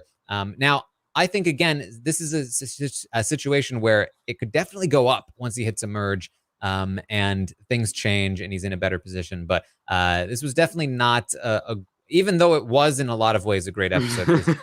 It was also not a great episode in a lot of ways for Xander, especially with, and again, I'm not factoring this into the rating, but the edit does again seem to be pointing to the fact that we'll use this steal an idol on Xander. Yeah, I think a 4 is pretty much just right, and it's not even just the edit, right? Like she said it, like it's like she said it as this point of vocalizing it that way, and so it's hard to be excited that he got an idol. And again, it's the same thing of people are gonna know that he has it, So, and the other thing for Xander is, and we'll talk about maybe some of the other people in this tribe and how it's the opposite. But for Xander, he's now entering the portion of the game where being a physical threat is a bad thing too. So he's entering a part of the game. He's not entering a part of the game where he's the idol is going to be the thing. He already would be someone that people would be looking at as, hey, this is the next Ozzy Joe type guy, long-haired, athletic dude. We should get rid of him. I mean, it's a cliche, but he has the look. And so the fact that he has an idol, the fact that he has other things, the fact that he hasn't proven to be able to totally strategically block those things. We have not seen him be able to be in a tribe and lessen his threat level. I don't love his prospects really. And the only thing he has going for him is the potential that he's not. The only way he's going to be in a good spot is in the short term is if they go after the big tribe that hasn't lost any members. That's the only way that he can kind of survive. And even then, I he's bottom of this tribe. And if it would be different if it wasn't this knowledge is power thing, and if the person with it hadn't vocalized that she wants to take it from him. I mean, it's just hard to get excited about that idol. Yeah. So next up on the tribe, and this was actually closer than I thought it would be.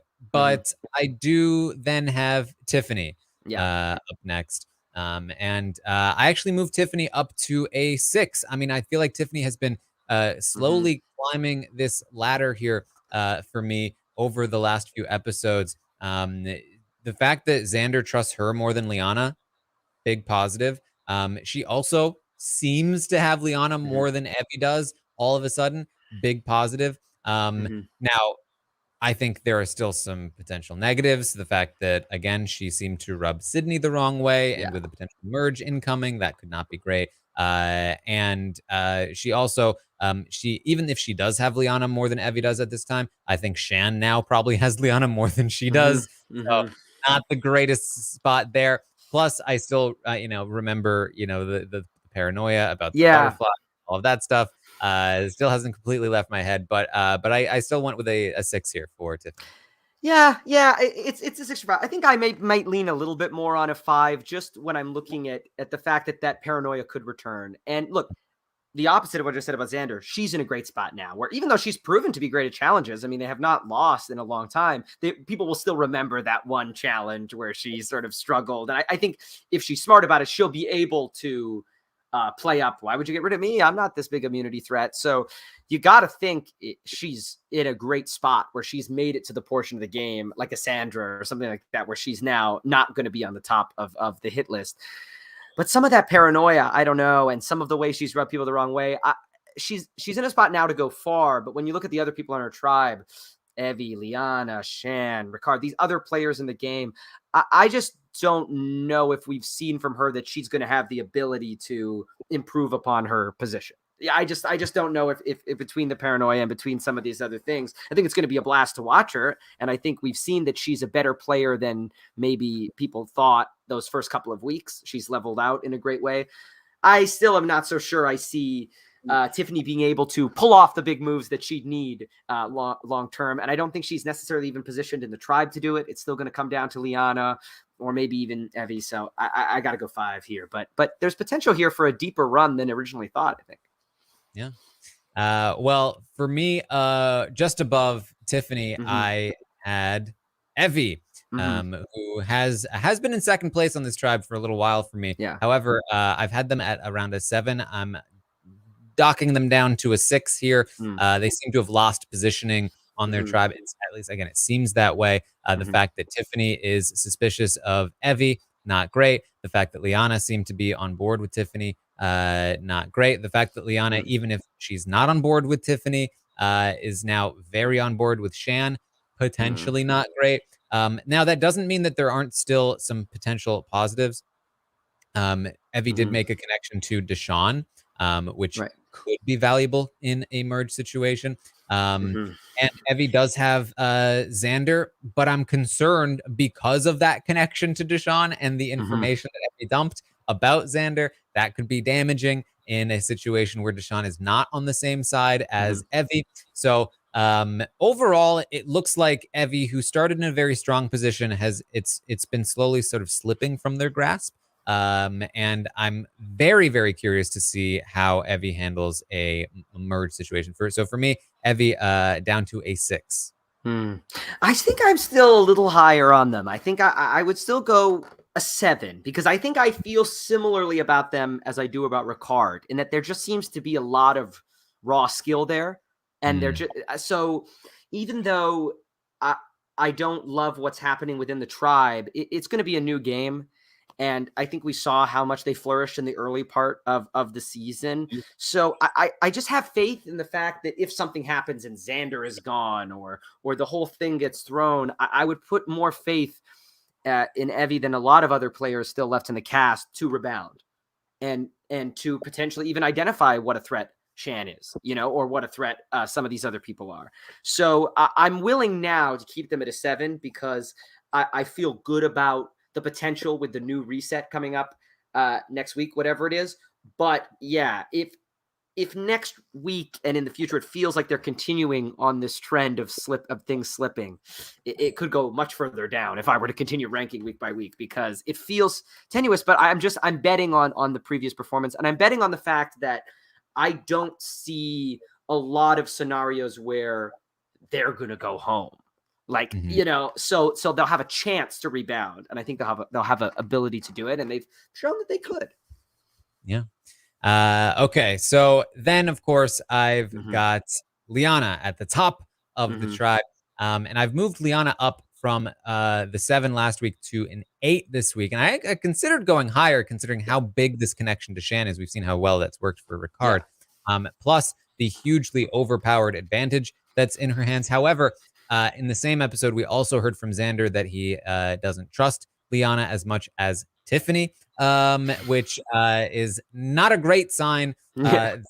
And I'm not entirely sure where her head is at. Again, when she talks about stealing from Xander rather from somebody on a different tribe, maybe she's just not anticipating a merge coming up. But, again, if she's looking at potentially stealing from Xander, even if they do get to a merge, I don't love that strategic thinking, but I don't want to dock her too much for something that she hasn't done yet. But I think an 8 is around where I would put her here. I agree. I think that's right. I mean, personally, based on what I've done, putting Shan at the 9, I wouldn't put her on the same level as whatever I put Shan at. But I do think she's a little bit higher than the people I've given a 7 to, because she has this advantage. She has this connection with Shan, and she's in a good spot. I think she seems to be a really smart player. She seems to have the ability, kind of like what Jeannie was talking about in the exit interview with Rob this morning, about she played with fear. She played with fear at the end, and she regretted that. I don't think we're going to see that with Liana. I think she's here to play a big game. I think she's here to make big moves. And so I think she'll go out, hopefully, unless she gets misted by Shan or something, which could totally happen. I think that we're gonna see her go out strong and keep fighting till the end. So I think that it'll be interesting to see what happens here with her. But I like her positioning going into this next phase of the game, especially with that advantage. Yeah. All right. Let's talk about Luvu, who, again, we saw very little from. Yeah. Probably not a ton to talk about here, but I did put Erica at the bottom of Luvu, same as last time. I went with a 3 last week because that was the week of her big mistake. This week, I'll just give her a 4. Just seems still like at the bottom of potential target. Yeah. Here, but not a lot of updated information. Yeah. I'm trying to think.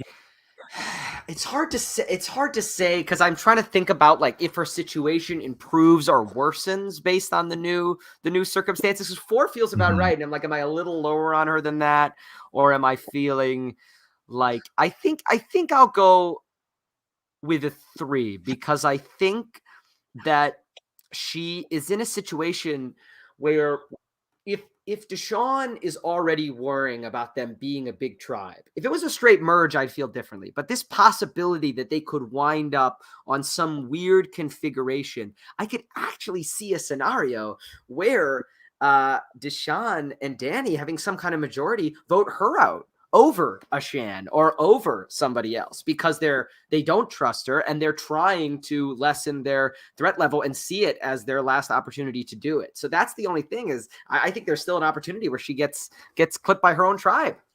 I think that's a really good call, actually. So let's just briefly talk about this. So in the preview, Jeff says, drop your buffs. It's time for the merge. Exactly, he says. Yes. Shades of drop your expectations. If you remember the infamous Heroes versus, is that Heroes versus Villains, I believe, is in that. It's Project DNA. Do not assume. Evie says this has never. Evie says, I've never seen anything like this. And Deshawn says it busts the possibilities wide open. Yeah. Right. Which very much sounds like what you're talking about. My first thought was, is this something that kind of like what we saw in Fiji, where basically, they got to a merge, but then they were divided into groups, and then they competed in the groups, and then only half of the merged tribe essentially went to tribal. So not everyone was voting, and it ended up screwing a player over. But because this is an abbreviated season, they need to get through some players faster. We've already seen this before. 2 tribes went to tribal. What if we saw something similar where it's a merged tribe, but it's 2 teams on the tribe, and it's still individual immunity, but both groups within the merged tribe go to tribal with their own configuration of voters. And I think that you're right. I could see a scenario where Deshawn, who wanted to take one of his players out, because again, this is in a normal spot, 6v6, where not all of the 6 on the Luvu side are potentially, super locked in. You're looking at potential flippers where somebody like Erica is potentially a liability.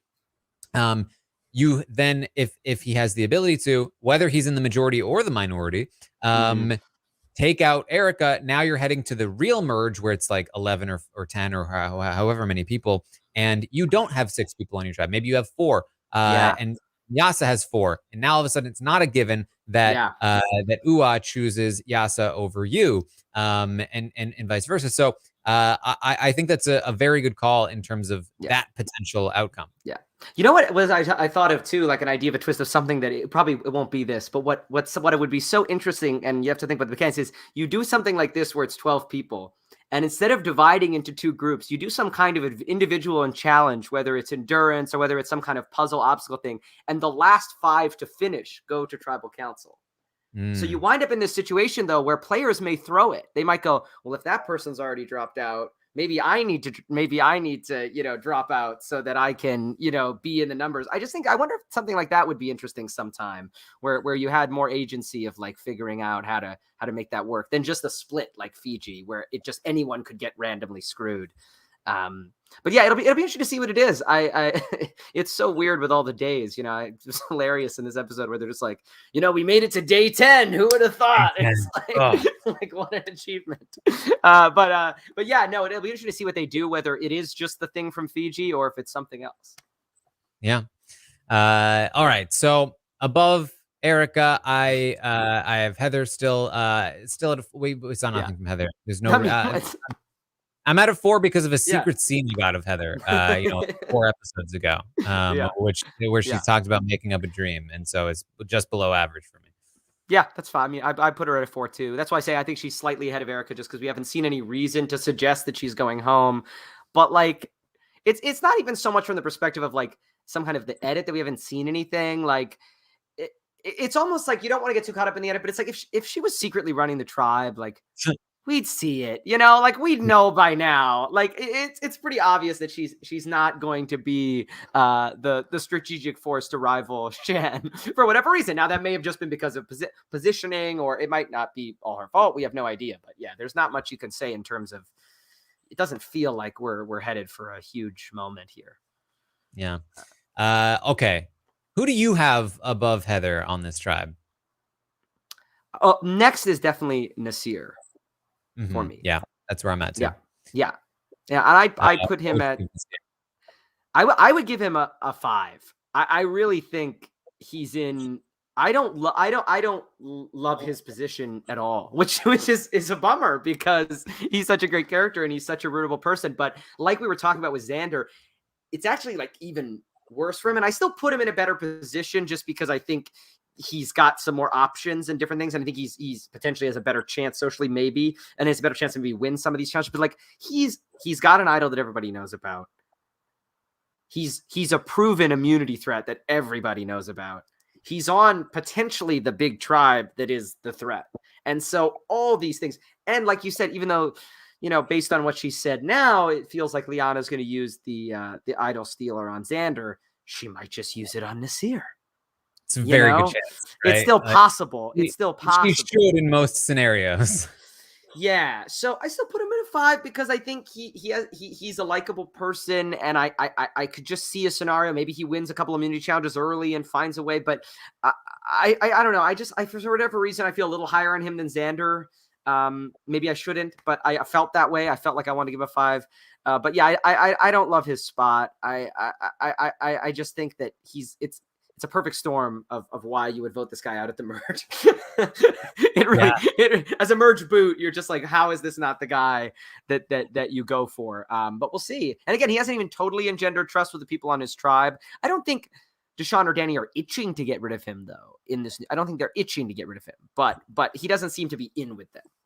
Yeah, I'm exactly where you are. I gave him a 5.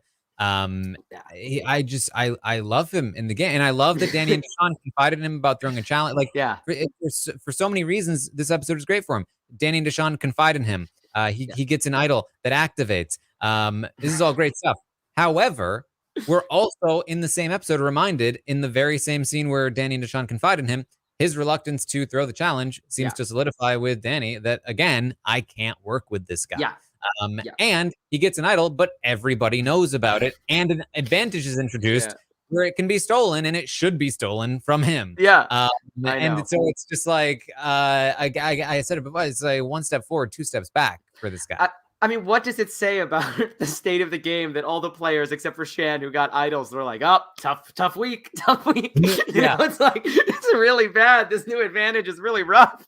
2 guys got idols activated, and we're like, well, now they got an idol, so they're really in trouble. It's like, it's really unbelievable. Yeah. All right. So above Nasir, but only barely for me. I did put Sydney. I also gave Sydney a 5, which was the same thing I gave her the week before. And there's really no strategic update on Sydney this week, so it's all the same stuff. I think that she seems to be positioned pretty well on her tribe, but she's rubbed people the wrong way before, and I'm not sure, where she goes from here. Yeah, I'd be tempted to go up to a 6, but I think it's a 5 because I think despite the idol thing, I think she's going to be seen. We see her as a provider. She's going to be seen as a physical threat as well. She's going to be really good at a lot of the challenges. I could really see a scenario where she wins an early endurance competition or something like that. Like you could just see her winning the first immunity challenge individual or something like that. So, and again, we haven't seen socially that she's really been able to, be loved, even though she's in great with Danny and Deshawn. Like you said, Tiffany was rubbed the wrong way by her, at other players on her own tribe. I just feel like it's a 5 because I do think she's at a spot where it's hard to see her her surviving long in the merge. And we just haven't seen that strategic, we just haven't seen her approach the game in that way where you're like, well, she might be able to outmaneuver, Ricard and Shan or Evie or someone like that. I just don't see it at this point. And I think she'll be a big threat because of her physical skills, which is the main thing we've seen highlighted in the show. Yeah. All right. Who do you have after Sydney? Who's between Danny and Deshawn? Who's your number 2? Yeah, I think for me, it's Danny. I think it's Danny. I think he feels, and the number is an interesting one. I feel like I'm going to give him a 7 because I worry about players from this tribe as a whole. And the only reason why he is above the other people, he's a jump from Nasir and Sydney. I feel much higher on him than almost anybody else on the tribe. But he's still a threatening figure. He's still a physical beast.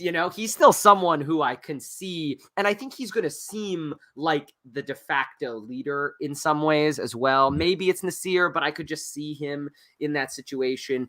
And he's played great up until this point. I mean, there's no world where he was going home, I think, if this tribe went to tribal multiple times. But I just worry about his ability. And I think maybe he should have been a little bit more open. I mean, I know they still kind of tried, but I don't know. They maybe should have been a little bit more interested in throwing this challenge, because I worry for someone like him who seems like such a great player, such a charismatic guy.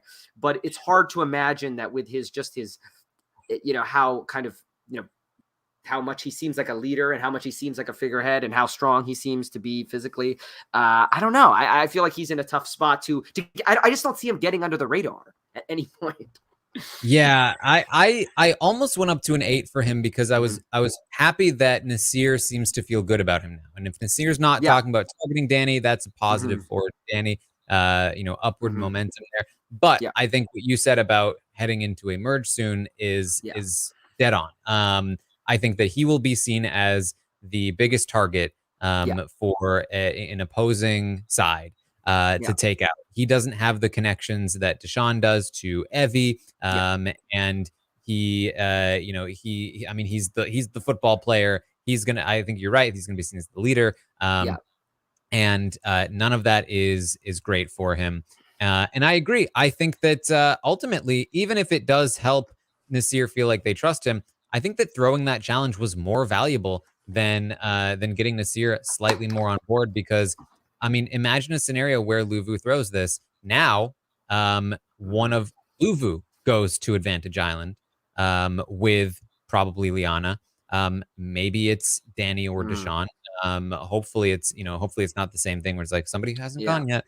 But then they have the potential to get that steal an idol. They have the potential to bond with Liana. They have a 5-person tribe. Yasa with a 4-person tribe. And Ua with a 3-person tribe. There's still not a lot of incentive to take out Ua if you are on Luvu or Yasa, but if you have a connection there, if you have multiple connections there, Evie and Deshawn and Danny and Liana or something along those lines, you're in a much better position. Plus, you have already lost somebody who would potentially flip on you. You're now down to 5. You're less threatening in that way. I think there are a lot of different ways where losing this challenge would have been a lot better for them.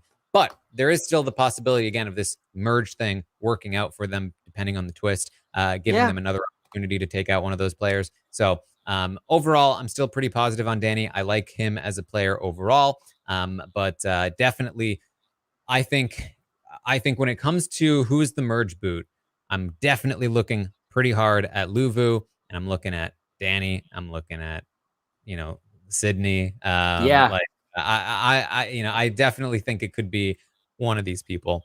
But Deshaun, I have at the top again. Still an 8, still a great spot.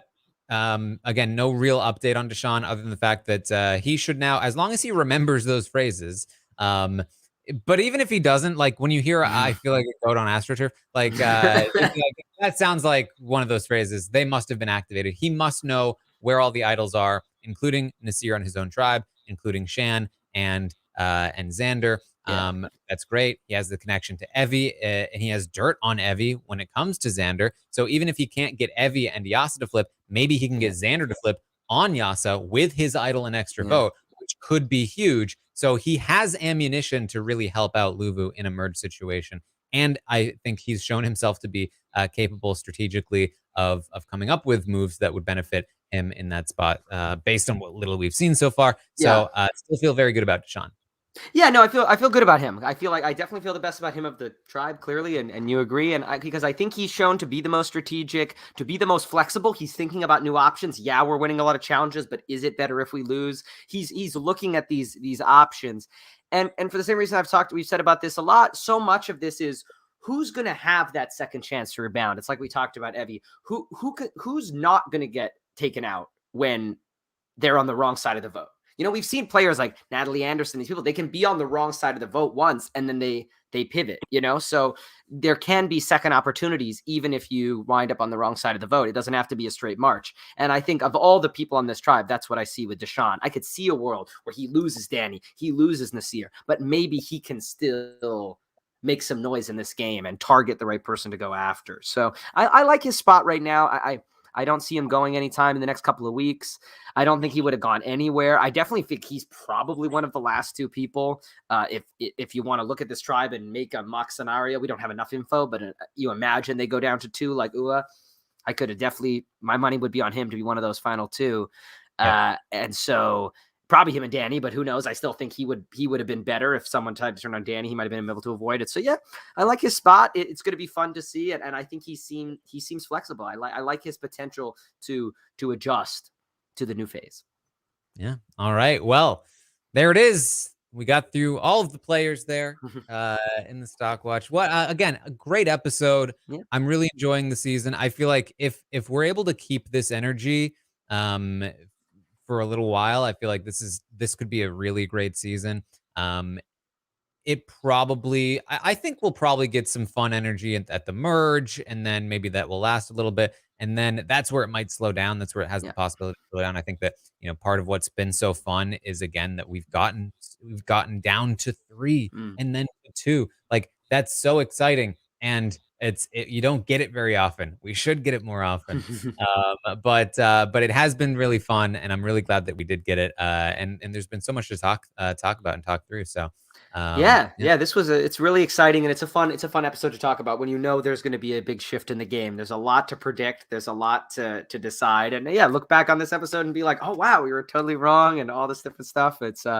It's fun to think about. And it's just been so fun having Survivor back. And this is why I love 3 tribes, because when you look at if they merge, it might not get stale for that long, because you're not talking about one side winning out and then having to take time to eliminate the other. There's always going to be fluidity. And even if, we lose Sydney, Nasir, and Danny all in a row or something, or Erica, it's like all of a sudden you're going to be like, well, I mean, is Deshaun really the next boot at that point? Probably not. Probably someone's going to use him. Shan or Ricardo's going to use him to take out a bigger threat like a Xander or something like that. So I'm hopeful that we're gonna see a constantly moving game.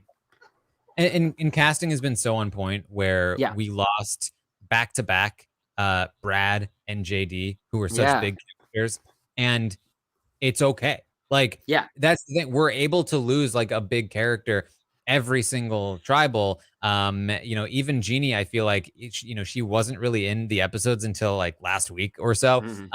But when she came into the episode, she was a compelling character. And that's like, that's just the strength of this cast. Like I feel like I mean, Shan is like by far my favorite on the cast so far. But if we lost Shan in the at the merge, I would be like, Yeah.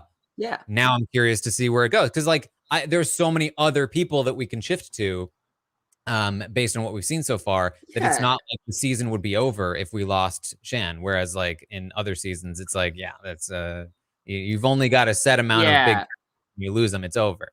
Yeah, and the little things we've seen. I mean, that little episode we saw of Erica was fun. She was devious. She was strategic. She was trying to play the game hard. You can imagine a scenario where maybe she would have gone home or something, but she would have been a great character if that tribe had gone to tribal council a bunch of times. She seemed like she was really entertaining and someone who was really there to play hard. And so maybe we'll see some of that going forward. So yeah, even someone like Erica, who's one of the people we've seen the least amount of, you see the potential there for her to be a great person to watch play the game. Yeah. All right. Any final thoughts on the episode, Brendan? I mean, just overall, just kind of what I've been saying. It's so great to see the show back. It's great to see. I feel this way that even though there's a million things you can say about this advantage or that advantage, it's always entertaining. It's always exciting. The best parts of the game always shine through, whether it's social interactions, whether it's strategic moves, whether it's possibilities, whether it's all this different stuff. So I'm really excited, and I'm just really fascinated to see, and I'm fascinated to see this in tandem with 42, because, you know, what you were saying earlier in the podcast about they threw like everything at the wall for this one, right? It feels like they put like it'll be interesting to see what they thought worked, because we'll see in 42, we'll be able to kind of see, you know, which ones do we see again? Do we see a bunch of all new stuff? Do we see a similar format? So I'm just really excited for the next couple seasons of Survivor. And as you said, the casting's been on point. It feels like we're going to get a great winner no matter what happens here. It feels that way. Yes. But we'll see. All right. Well, that's what we have for you today. Nice long podcast here on the Stockwatch. Hope you guys enjoyed it. You can, of course, find me over on Twitch, twitch.tv/Taran Armstrong. Here in October, I just started playing some horror games, some story-based horror games. So you can check that out, as well as, you know, some other streams here and there. And you can find me on Twitter as well, at Armstrong Taran. Brendan, where can people find you? Yeah, Brendan KJ Meyer on Twitter and Instagram. I've been working on some different acting things. Should have a couple movies coming out next year at some point. One called The Friendship Game, which is like a horror film. Another horror that I'm shooting right now. So those I think are trying to land maybe sometime next year. And for people in Canada, I'm going to be on the second season of Tribal, which is a show on APTN for people in Canada. Which had just started the second season. I'm not in the first few episodes, but I have like 3 or 4 episodes of that. So that's the acting stuff. And then other than that, just hanging out and enjoying watching these shows. And thanks so much for having me on, Taran. This is awesome. It's always a pleasure. Always great to talk to you. Yeah. So thank you guys so much for joining us here today. And I will see all of you next time.